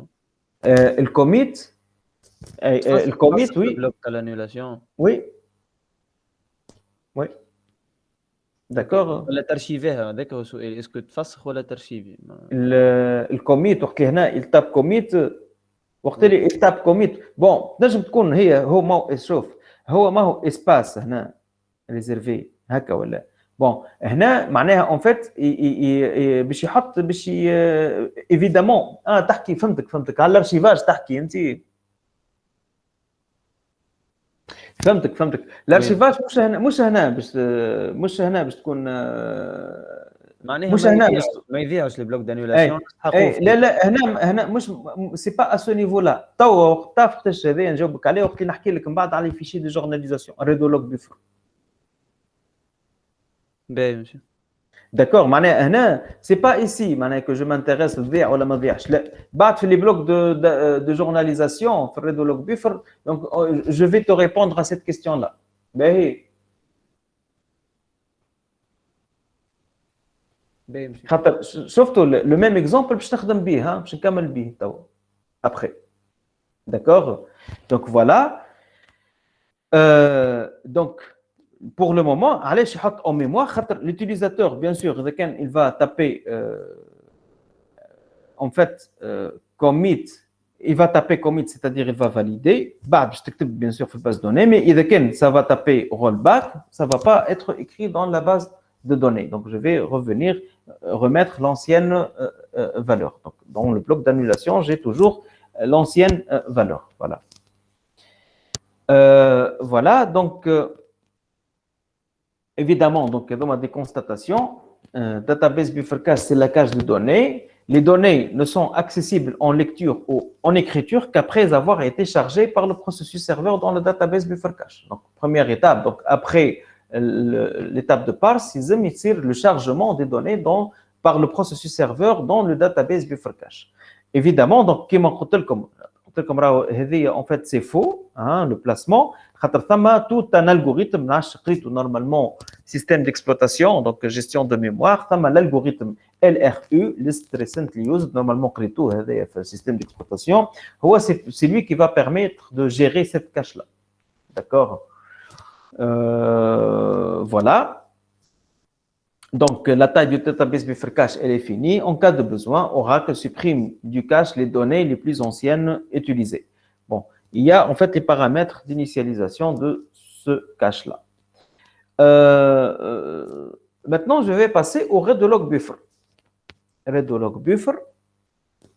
Donc, le read log buffer, évidemment, donc comme ici, le processus, on a vu, donc database buffer cache, database writer, donc il va écrire le contenu modifié ici dans les fichiers de données. On va voir que le log writer, c'est lui qui va écrire le contenu du read log buffer, c'est-à-dire la mémoire de travail des fichiers de journalisation dans les fichiers de journalisation. Donc c'est ça la deuxième correspondance. Donc le log writer, le read log buffer, donc il va stocker les modifications élémentaires apportées à la base de données avant leur écriture dans un fichier de journalisation, Donc, pour chaque modification, une entrée redo est écrite dans le read log buffer. Donc, l'entrée redo, elle est composée d'un ensemble de vecteurs et on appelle ça change vector. Et chaque vecteur décrit une modification atomique d'un bloc, c'est-à-dire bloc de table, bloc d'index, bloc d'annulation et bloc temporaire. Je vais vous expliquer l'entrée redo. Regardez, c'est ça. C'est l'image. Donc voilà, c'est en vert, c'est à peu près ça.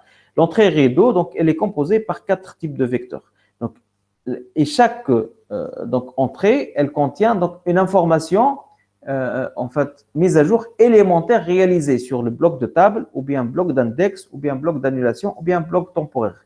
N'oublions pas que on a 4 types de tables. Déjà, شفناها في le database buffer cache. Donc, en fait, ici, l'entrée redo fait un espace, donc on va dire réservé pour faire une en fait modification élémentaire sur un bloc, ou bien d'index, ou bien d'annulation, ou bien temporaire.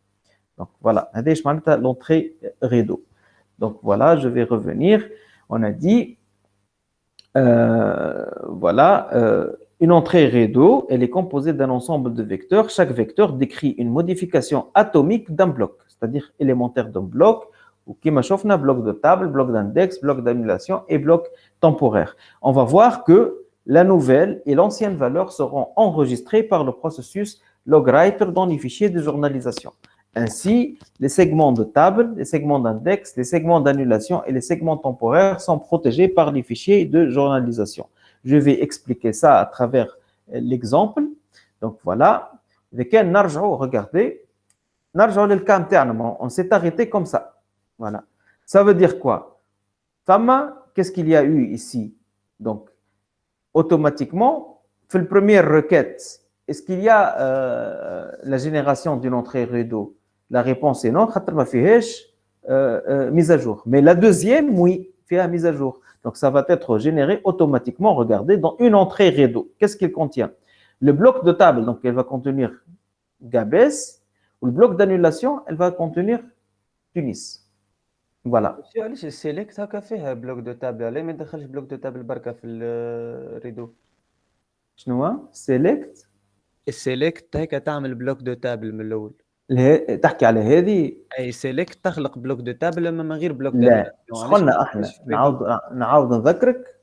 الفيشي journalisation d'ailleurs قلناها comporte معناها ils vont sauvegarder toute modification apportée à la base de données. معناها إذا كان ثم juste lecture, ça va pas générer les fichiers de journalisation. معناها une entrée rideau ici.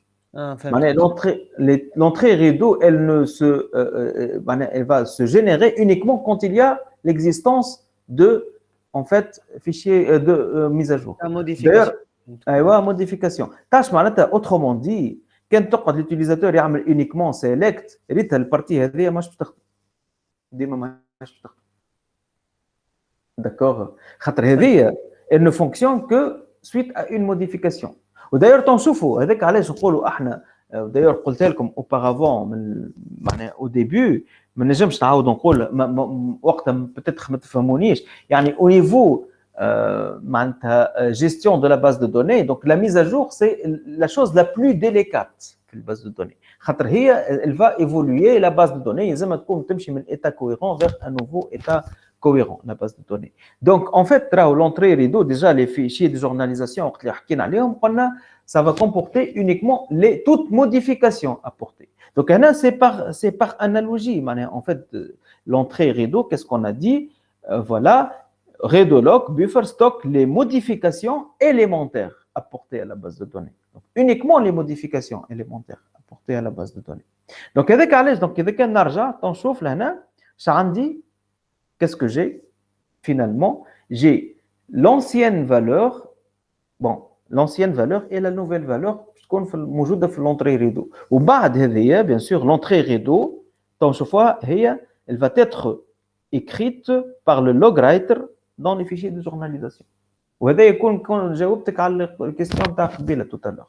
هيك l'ancienne valeur et la nouvelle valeur. Donc هذاك علاش لهنا d'ailleurs ça se voit bien maintenant, ça se commence à comprendre comment les fichiers de journalisation permettent en fait d'assurer la sécurité de la base de données. En fait, toutes les modifications apportées à la base de données vont être enregistrées dans les fichiers de journalisation. Comme ça, donc voilà, il y a une certaine sécurité. Donc, qu'est-ce que j'ai? La nouvelle valeur et l'ancienne valeur seront enregistrées après par le processus logwriter dans les fichiers de journalisation. Donc, ainsi, qu'est-ce qu'on peut conclure? Les segments, parce que bon, on manipule au niveau segment, on a dit, hein, le segment, bloc, donc c'est ça. Donc, les segments de table, les segments d'index, les segments d'annulation et les segments temporaires sont protégés par les fichiers de journalisation. Voilà.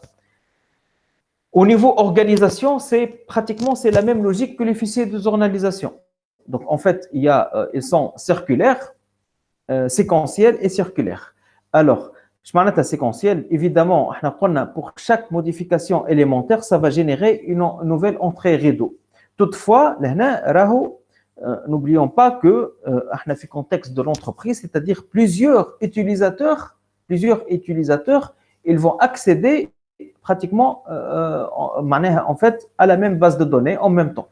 D'accord? Ils font une transaction. D'accord? Modification. Donc, les modifications vont être mélangées ici. Mais là, elles vont être traitées d'une manière séquentielle. Pour chaque modification élémentaire, ça va générer une entrée rideau. Ou bas de l'écriture, en temps réel, bien sûr, par le processus logwriter, c'est ça. D'accord? Logwriter dans les fichiers de journalisation. Avec Alej Qonna, donc, Redoloc buffer est utilisé de manière séquentielle, c'est-à-dire les modifications de plusieurs transactions se mélangent avec Alej. Chaque transaction, donc, elle va générer une entrée rideau, chaque transaction pratiquement de chaque utilisateur. Et circulaire, pourquoi? Parce que au niveau organisation, c'est la même logique que fichiers de journalisation, c'est-à-dire ils sont organisés sous forme de groupe. Ça veut dire si un rideau si le Redoloc buffer il est plein, alors Oracle repasse au premier rideau, C'est circulaire. Et en fait, le contenu de ces vecteurs sera écrit dans le fichier de journalisation avant qu'il soit écrasé. En fait, écrasement, bon, bien sûr, c'est taille finie. Donc, avant d'être écrasé, il doit être écrit dans les fichiers de journalisation. Le RAID de log buffer, donc, il est dimensionné par log buffer. Donc, je vous montre au paramètre log buffer, vous pouvez voir la taille de ce RAID de log buffer. Voilà. Voilà. On va voir donc l'utilité du fichier de journalisation. Voilà. Lors de la récupération de l'instance, suite à une panne système, les fichiers de journalisation contiennent les informations nécessaires pour refaire une transaction validée mais perdue, notion de forward, ou pour annuler une transaction non encore validée au moment de l'incident, notion de rollback. Ça, on va le comprendre juste. On va parler sur les processus arrière-plan. Voilà. Ça va jusqu'à présent? C'est bon, monsieur. Ben, pour le processus arrière-plan, donc c'est pratiquement comme le processus arrière-plan, on va terminer l'enchaînement. L'enchaînement sera terminé. Alors, on va commencer par Database Writer. Database Writer, c'est lui qui va écrire le contenu modifié du database buffer cache dans les fichiers de données. Donc, Database Writer donc, permet d'écrire le contenu modifié de la cache de données, database buffer cache, dans les fichiers de données. Le rôle de fichiers de données, c'est-à-dire, bien sûr, on a quelques correspondances niveau physique, niveau logique. L'indice 0 ou bien on peut trouver l'indice n, ça veut dire que je peux avoir plusieurs versions du database writer. On peut avoir plusieurs database writer, processus database writer qui sont fonctionnels en même temps. Donc, le processus database writer écrit dans les segments de table, index, annulation et temporaire, en différé par rapport aux modifications réalisées dans les blocs de table, index, annulation temporaire du database buffer cache. Et je vais la redire une autre fois ici et je vais l'expliquer davantage. Bon, on a dit que database, donc chaque processus a un certain nombre d'événements déclencheurs. Exemple, le database writer, il est déclenché par les événements suivants. Ce sont les événements déclencheurs de database writer. Donc, si un processus serveur ne trouve pas de bloc libre pour charger de nouvelles données dans le database buffer cache. Dans le cas où le processus serveur il veut charger les données, il ne trouve pas de place, c'est de taille finie, donc ça va déclencher le database writer pour écrire le contenu modifié s'il existe, bien sûr. D'accord, dans le fichier de données. Donc ça, c'est un événement déclencheur de database writer. Et il y a un autre événement déclencheur, donc périodiquement, par le processus checkpoint, pour faire avancer le point de reprise. Sinon, le point de reprise, déjà, j'ai parlé de ça. Point de reprise, c'est la position dans les fichiers de journalisation à partir de laquelle la récupération de l'instance est susceptible d'être démarrée dans le cas d'une anomalie quelconque. Sinon, le point de reprise. Point de reprise est position en fait le fichier de journalisation. D'ailleurs, l'information, je peux la récupérer, mais les fichiers de contrôle, déjà au départ, pour calquer dans les fichiers de contrôle. Donc, en fait, les fichiers de journalisation, ils sont organisés par groupe. Pour que le groupe fait membre, donc je peux à partir du point de reprise, le pointeur, donc ça ma checkpoint, ça me permet de voir à quelle position je suis arrivé, à quelle séquence, numéro de séquence je suis arrivé, et au niveau fichier, à quelle position réellement je suis arrivé au niveau écriture, au niveau modification. Voilà. Donc voilà. Donc le point de reprise, bien sûr, ça va avancer.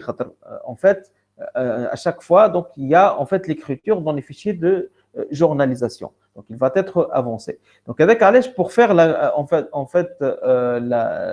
va dire le travail, on va dire pratiquement le parallélisme avec le logwriter après. Donc c'est pour ça le checkpoint, c'est un événement déclencheur du database writer. Alors là, je vais expliquer et je vais faire l'exemple et ensuite je vais revenir et lire. Vous allez voir que c'est évident. Alors, je vais revenir à mon exemple. On s'est arrêté comme ça. Supposons maintenant, l'utilisateur, il va taper commit. Est-ce que commit, c'est un événement déclencheur de database writer? D'après ce qu'on vient de voir. Non, c'est... Non, c'est événement déclencheur. Donc, commit, ce n'est pas un événement déclencheur de database writer. Pour l'utilisateur, il a tapé commit. Il a tapé commit. Il a validé la mise à jour. Mais réellement, je connais dans la base de données. Database writer. Est-ce qu'il va écrire dans la base de données? Non. Donc, dans la base de données, je stocke la valeur Tunis. Voilà. Supposons, donc je parlais, l'instant il y a tape commit. Qu'est-ce qu'on peut conclure? Les données modifiées d'une transaction validée, ville égale gabes, ne sont pas écrites dans les fichiers de données. L'instant supposons l'instant avec تصير panne système. Voilà. On va supposer, à cet instant précis, l'instant se plante. Que se passe-t-il? Voilà. Que se passe-t-il? Pour le moment, l'utilisateur a fait le commit ou a donné mais dans la base de données. Normalement, des événements déclencheurs de database writer, maintenant قلنا يخدم حتى الداتابيز طايحه ويحاول يسوفغاردي في فيشي الدوني. لا نشوفوا الكوميت خاطر فوالا نشوفوا الكوميت هو ايفينمون ديكلونشر بتاع اللوج رايتر هو اللي ما يعملش تشيك بوينت هنا. ما يعملش تشيك بوينت لهنا خاطر انت وقف معناها كل شيء. لا هو لوبجيكتيف تاعي مش الانتيريور معناتها سيف بوينت على الانتيريور دو لا ترانزاكسيون. هنا l'objectif c'est pour valider une transaction. Je m'intéresse à la transaction, pas à l'intérieur de la transaction, à la totalité de la transaction. فهمت كيفاش؟ هنا أنا نحكي au niveau exécution de transaction, مش au niveau gestion à l'intérieur d'une transaction. فهمت؟ T'as compris? D'accord, monsieur. Voilà. Au niveau exécution, l'utilisateur il a tapé commit. En fait, في l'instant هذاك comme هو ماهوش événement déclencheur de database writer donc باش يصير معناها en fait في l'instant هذاك ماهوش باش تكتب في الباز دو دوني معناها بالنسبه للutilisateur هذايا راهي الفيل ولا غاباس اما راهي في الباز دو دوني مازالت تونس.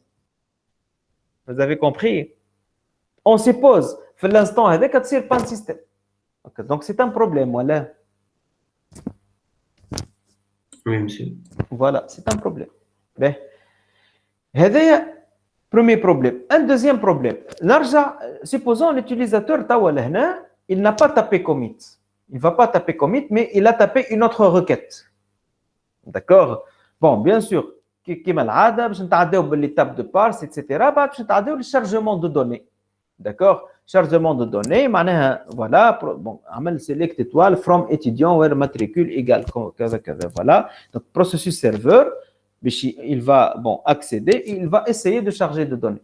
Supposons qu'il ne trouve pas d'espace ici pour charger les données.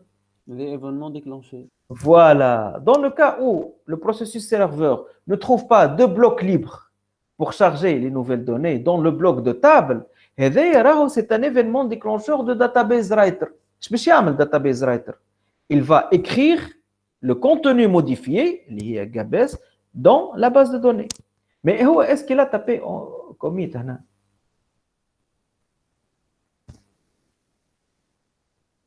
ما تابيش commit.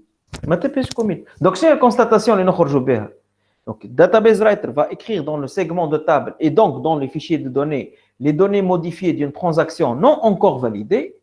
معناها ville devient Gabes pour l'enregistrement qui a le carte d'identité 5555. Voilà. Problème, تصور انت في l'instant هذاك l'instance plante. شو اللي la base de données contient des données modifiées de transactions non encore validées. صحيح ولا؟ وي وكي ما ينجمش يرول باكي في الحاله هذه. هو ما عملش كوميت. اي نفرضوا لنا يحب يرول باكي جيبس ما ينجمش سي بون نورمالمون ماشي ينجم يرجع. توا انا نحكي لك بون ليوتيليزاتور هذا ما يشوفش في هذوما كيفاش كومون سا فونكسيون راهو فهمت. انا نحكي لك اون فوا il tape هنا une fois il tape je m'intéresse pratiquement à l'architecture interne. Bien sûr, إذا كان هنا bon تو نشوف خاطر هي تو ما نجمش باش نجاوبك ابخي تو نشوف ما عنديش مشكل خاطر عندنا لي فيشي دي جورناليزاسيون. On peut récupérer toujours l'information maintenant. فهمت؟ T'as compris? Oui, monsieur. Ben, donc هذوما هما les deux types de problèmes ولا فهمناهم هذوما ولا؟ Oui. Ben, هاني باش نرجع نقرا vous allez voir que c'est évident maintenant. Donc فهمنا احنا شنو هما البروسيسوس داتابيز رايتر شنو هو les événements déclencheurs نتاعو فهمناهم. Ben, donc فهمنا اللي l'écriture باش تكون en différé خاطر commit ما هوش événement déclencheur de database writer. Donc ما فماش synchronisation entre la modification d'un bloc réalisé dans le database buffer cache, même si la transaction elle a été validée par l'utilisateur avec commit, et l'écriture dans les fichiers de données. L'écriture elle est réalisée par le processus database writer en différé. Donc à un instant précis, les deux types de problèmes c'est mentionné. Il est possible de se retrouver dans l'une des deux situations suivantes. Un fichier de données peut ne pas contenir les données modifiées d'une transaction validée avec commit. Commit n'est pas un événement déclencheur de database writer. Et un fichier de données peut contenir les données modifiées d'une transaction non encore validée dans le cas où un processus serveur ne trouve pas de bloc libre, de table ou d'index pour charger les nouvelles données. C'est un événement déclencheur du database writer. D'accord? Alors, bien sûr, que se passe-t-il en cas de plantage de l'instance à cet instant précis? On va voir que pour ces deux situations, d'accord, les informations donc en fait nécessaires sont présentes dans les fichiers de journalisation et permettent à l'instance, lorsqu'elle redémarre, de remettre les fichiers de données en état cohérent. C'est la récupération de l'instance. Donc, ça ne pose pas de problème finalement. Les fichiers de journalisation, et à partir des fichiers de journalisation, on va récupérer les données, on va dire, valables. D'accord? Je vais vous montrer bien sûr comment. Ben, donc, maintenant, on va étudier le logwriter. Le logwriter, donc c'est quoi le logwriter? Le processus logwriter, donc il est chargé d'écrire le contenu du read-log buffer dans les fichiers de journalisation. Déjà, et le processus logwriter écrit séquentiellement, déjà, dans les fichiers de journalisation. En fait, déjà, j'ai une seule instance de logwriter. Moi, qui m'a database writer, j'ai plusieurs instances.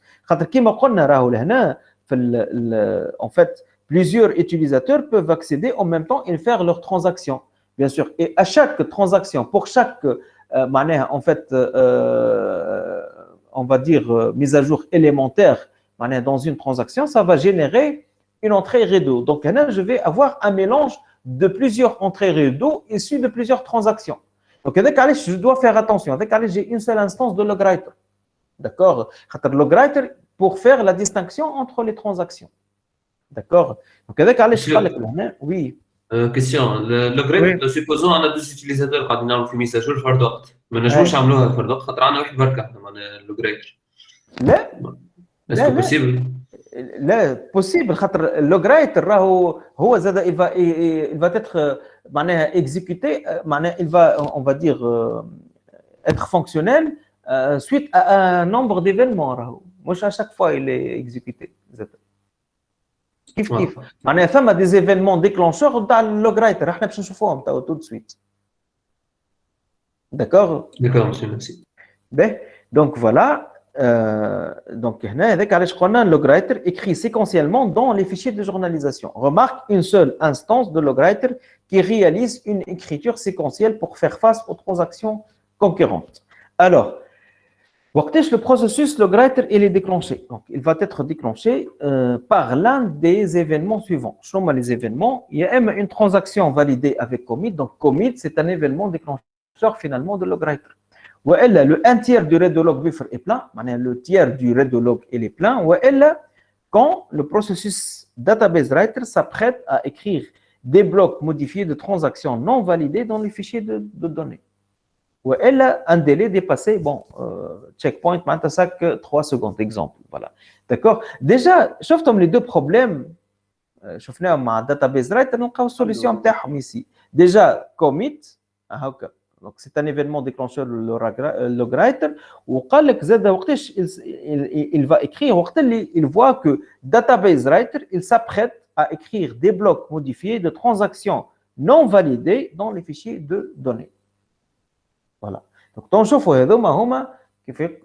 c'est corrigeable avec, on peut les corriger les deux problèmes avec le log writer. Donc, si je reviens ici au même exemple, je n'arrive le même exemple. Évidemment, regardez. Donc, إذا كان l'utilisateur il tape commit هنا قلنا راهو commit ماهوش événement déclencheur de database writer وشفنا شنو البروبليم اللي نجموا نوقعوا فيه معناها فوالا معناها en fait بالنسبه للutilisateur راهو mise à jour صارت mais l'écriture ما صارتش في الباز de données. Bien sûr, si on a un problème au niveau on va dire le plantage de l'instance. Là, donc, on va dire que, en fait, une donnée modifiée d'une transaction validée ne sont pas écrites dans la base de données. D'accord? Donc, d'une manière parallèle, le commit, c'est quoi? C'est un événement déclencheur du log writer. D'accord? Donc, le log writer, qu'est-ce qu'il va faire? Bon, un exemple de fichiers de journalisation, ils sont organisés en groupes. Où chaque groupe fait des membres, c'est exprès que j'ai fait ça. Supposons que j'ai des groupes ici. Et là, c'est le point de reprise. C'est-à-dire, je suis arrivé à ce niveau, au niveau modification. Voilà, je suis arrivé à ce niveau-là. Alors, il a tapé commit, commit, un événement déclencheur du log writer. Le log writer, il va écrire le contenu modifié ici dans les fichiers de journalisation automatiquement. Voilà. D'accord? Voilà, c'est ça. Il va écrire cette entrée Redo ici. Voilà. Le contenu de Redo log buffer, donc, il va être écrit dans les fichiers de journalisation. Et supposons, l'instance se plante, que se passe-t-il?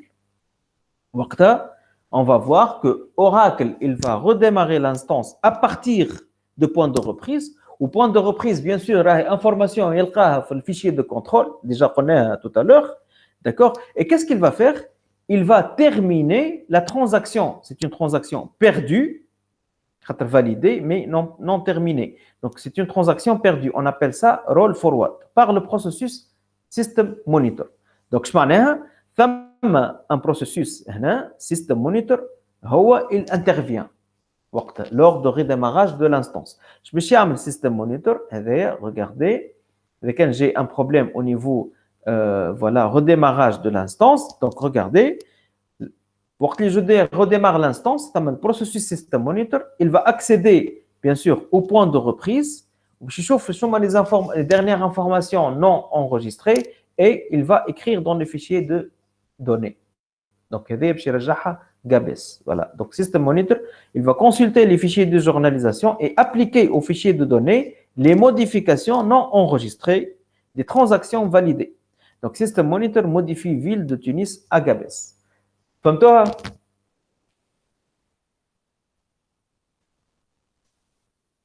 شو معناها فما ليزون ديريكت بين الريدو لوج بافر والداتابيز بافر كيش؟ ما بين الريدو لوج بافر والداتابيز بافر كيش. فما ليزون معناها كل كيما قلت لك يعني شاك موديفيكاسيون باش تحل اونتري ريدو. وي بيان سور موديفيكاسيون وين باش تصير في الداتابيز بافر كاش هي. واضح شي واضح. معناها السيستم مونيتور يبدل في البيفر كاش ومن بعد الداتابيز رايتر هو يبدل من البيفر شو اسمه الفيشي دو دوني.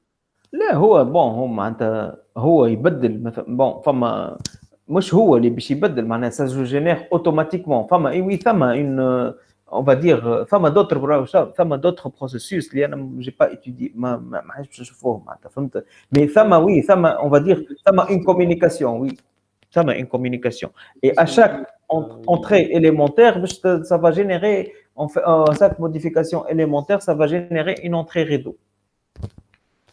سؤالي مش اسكو السيستم مونيتور يبدل طول في السيستم في الفيشي الدوني ولا في البيفر معناها في البافر كات؟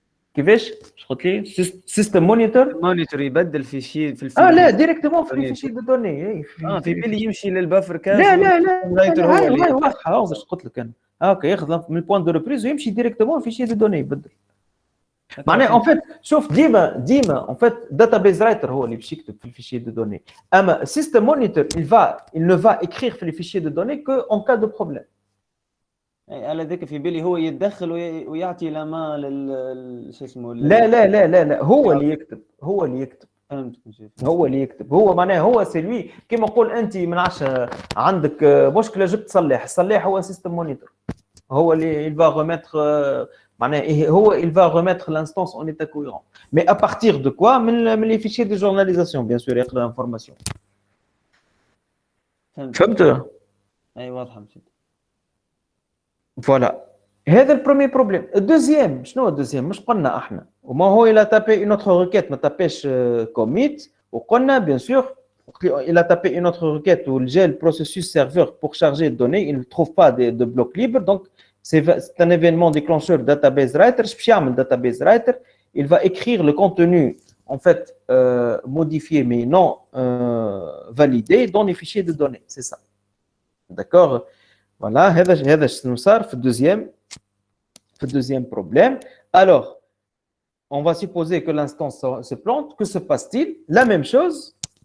Logwriter, donc en même temps, ici on a dit logwriter, il va écrire le contenu ici modifié dans les fichiers de journalisation, d'accord? Alors en même temps, je vais ici donc en fait راهو تكتبت زاده في les fichiers de journalisation, mon bloc de table راهي GBS ou bloc d'annulation راهي Tunis. Donc en fait c'est pas encore validé, donc je vais يعمل en fait وراهو لهنا تكتبت GBS, mais c'est pas encore validé. Donc quand le processus database writer, donc il s'apprête à écrire des blocs modifiés de transactions non validées dans les fichiers de données, le processus logwriter est déclenché et écrit le contenu de read de log buffer dans les fichiers de journalisation. Donc là, supposons à cet instant que l'instance se plante, que se passe-t-il? Oracle, il va redémarrer l'instance à partir aussi de points de reprise.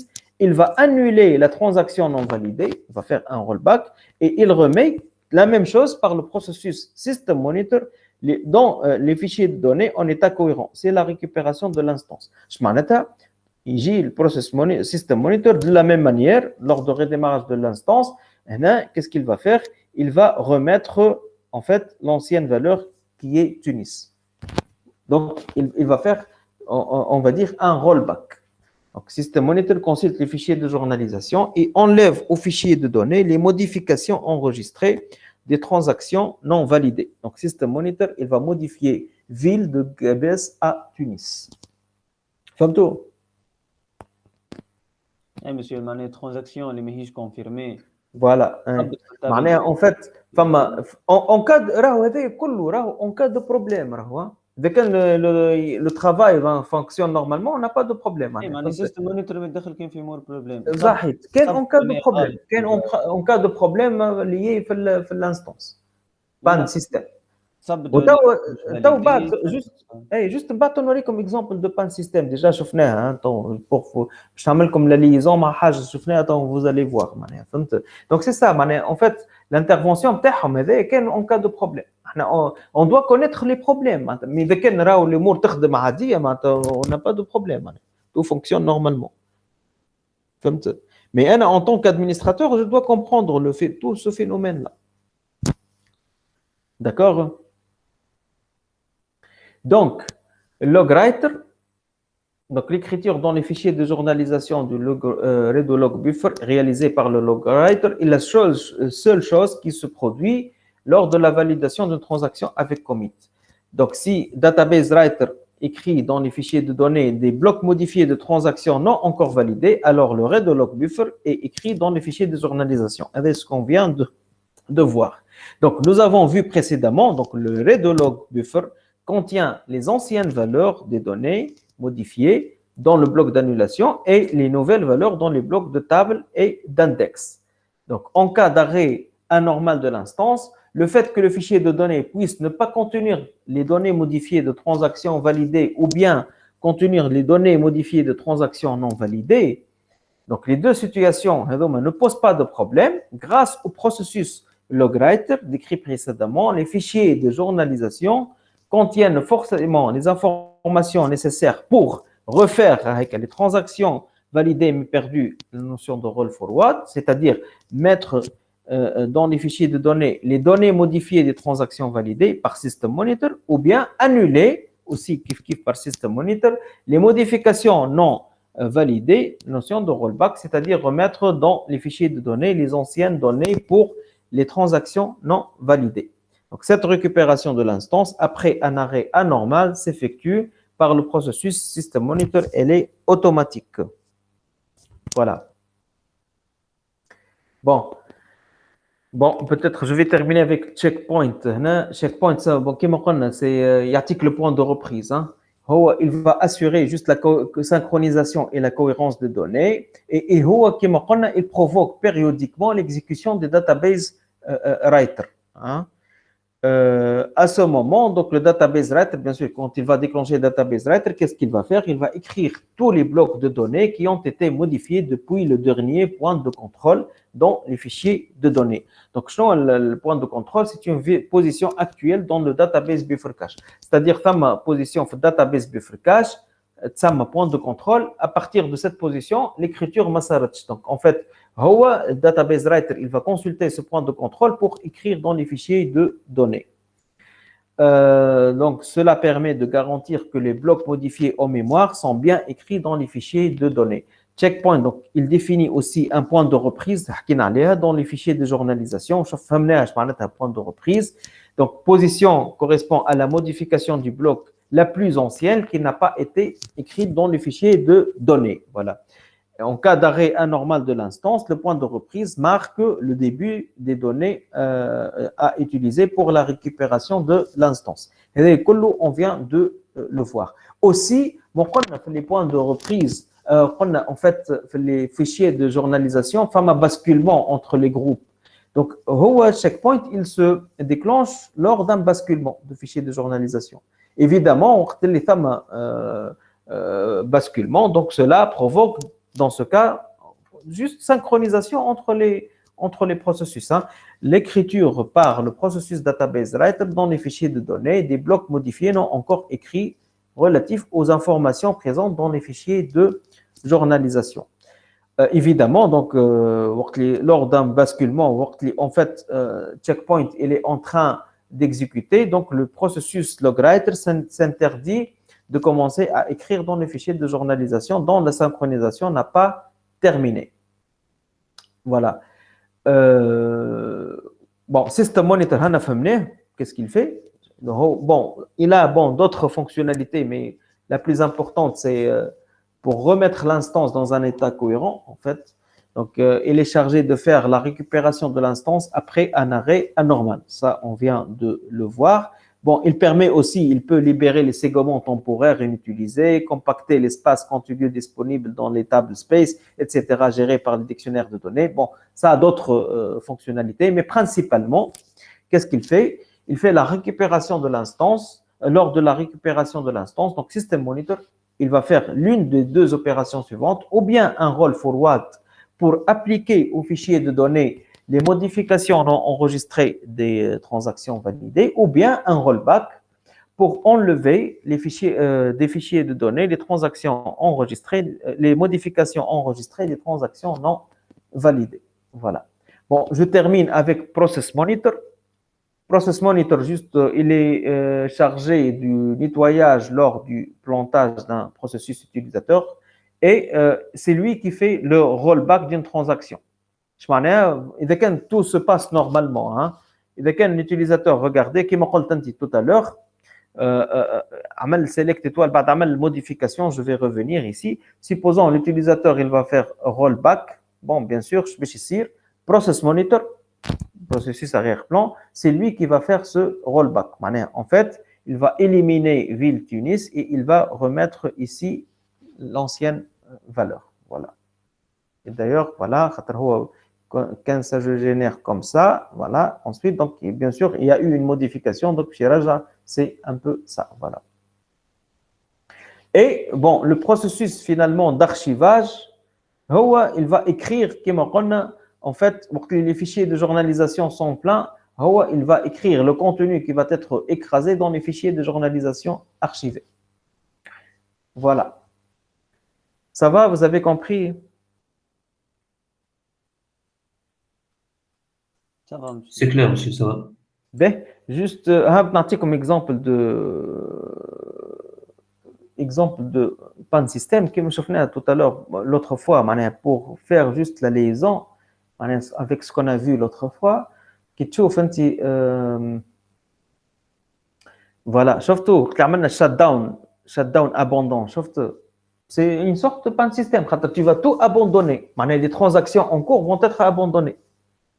فهمت نجم تكون انت tu as tapé commit فهمت tu as tapé commit وعملت shut down abandon comme commit ماهوش événement déclencheur de database writer اش معناتها معناها en fait باش يصير معناها il y a arrêt immédiat voilà معناها ما تكتبش في الباز دوني c'est ça exemple d'accord et بعد donc هذاك علاش قال لك هنا وقت اللي قرينا shut down abandon هذاك علاش قال لك en fait lors de son prochain redémarrage la base de données devra faire l'objet de procédures de récupération.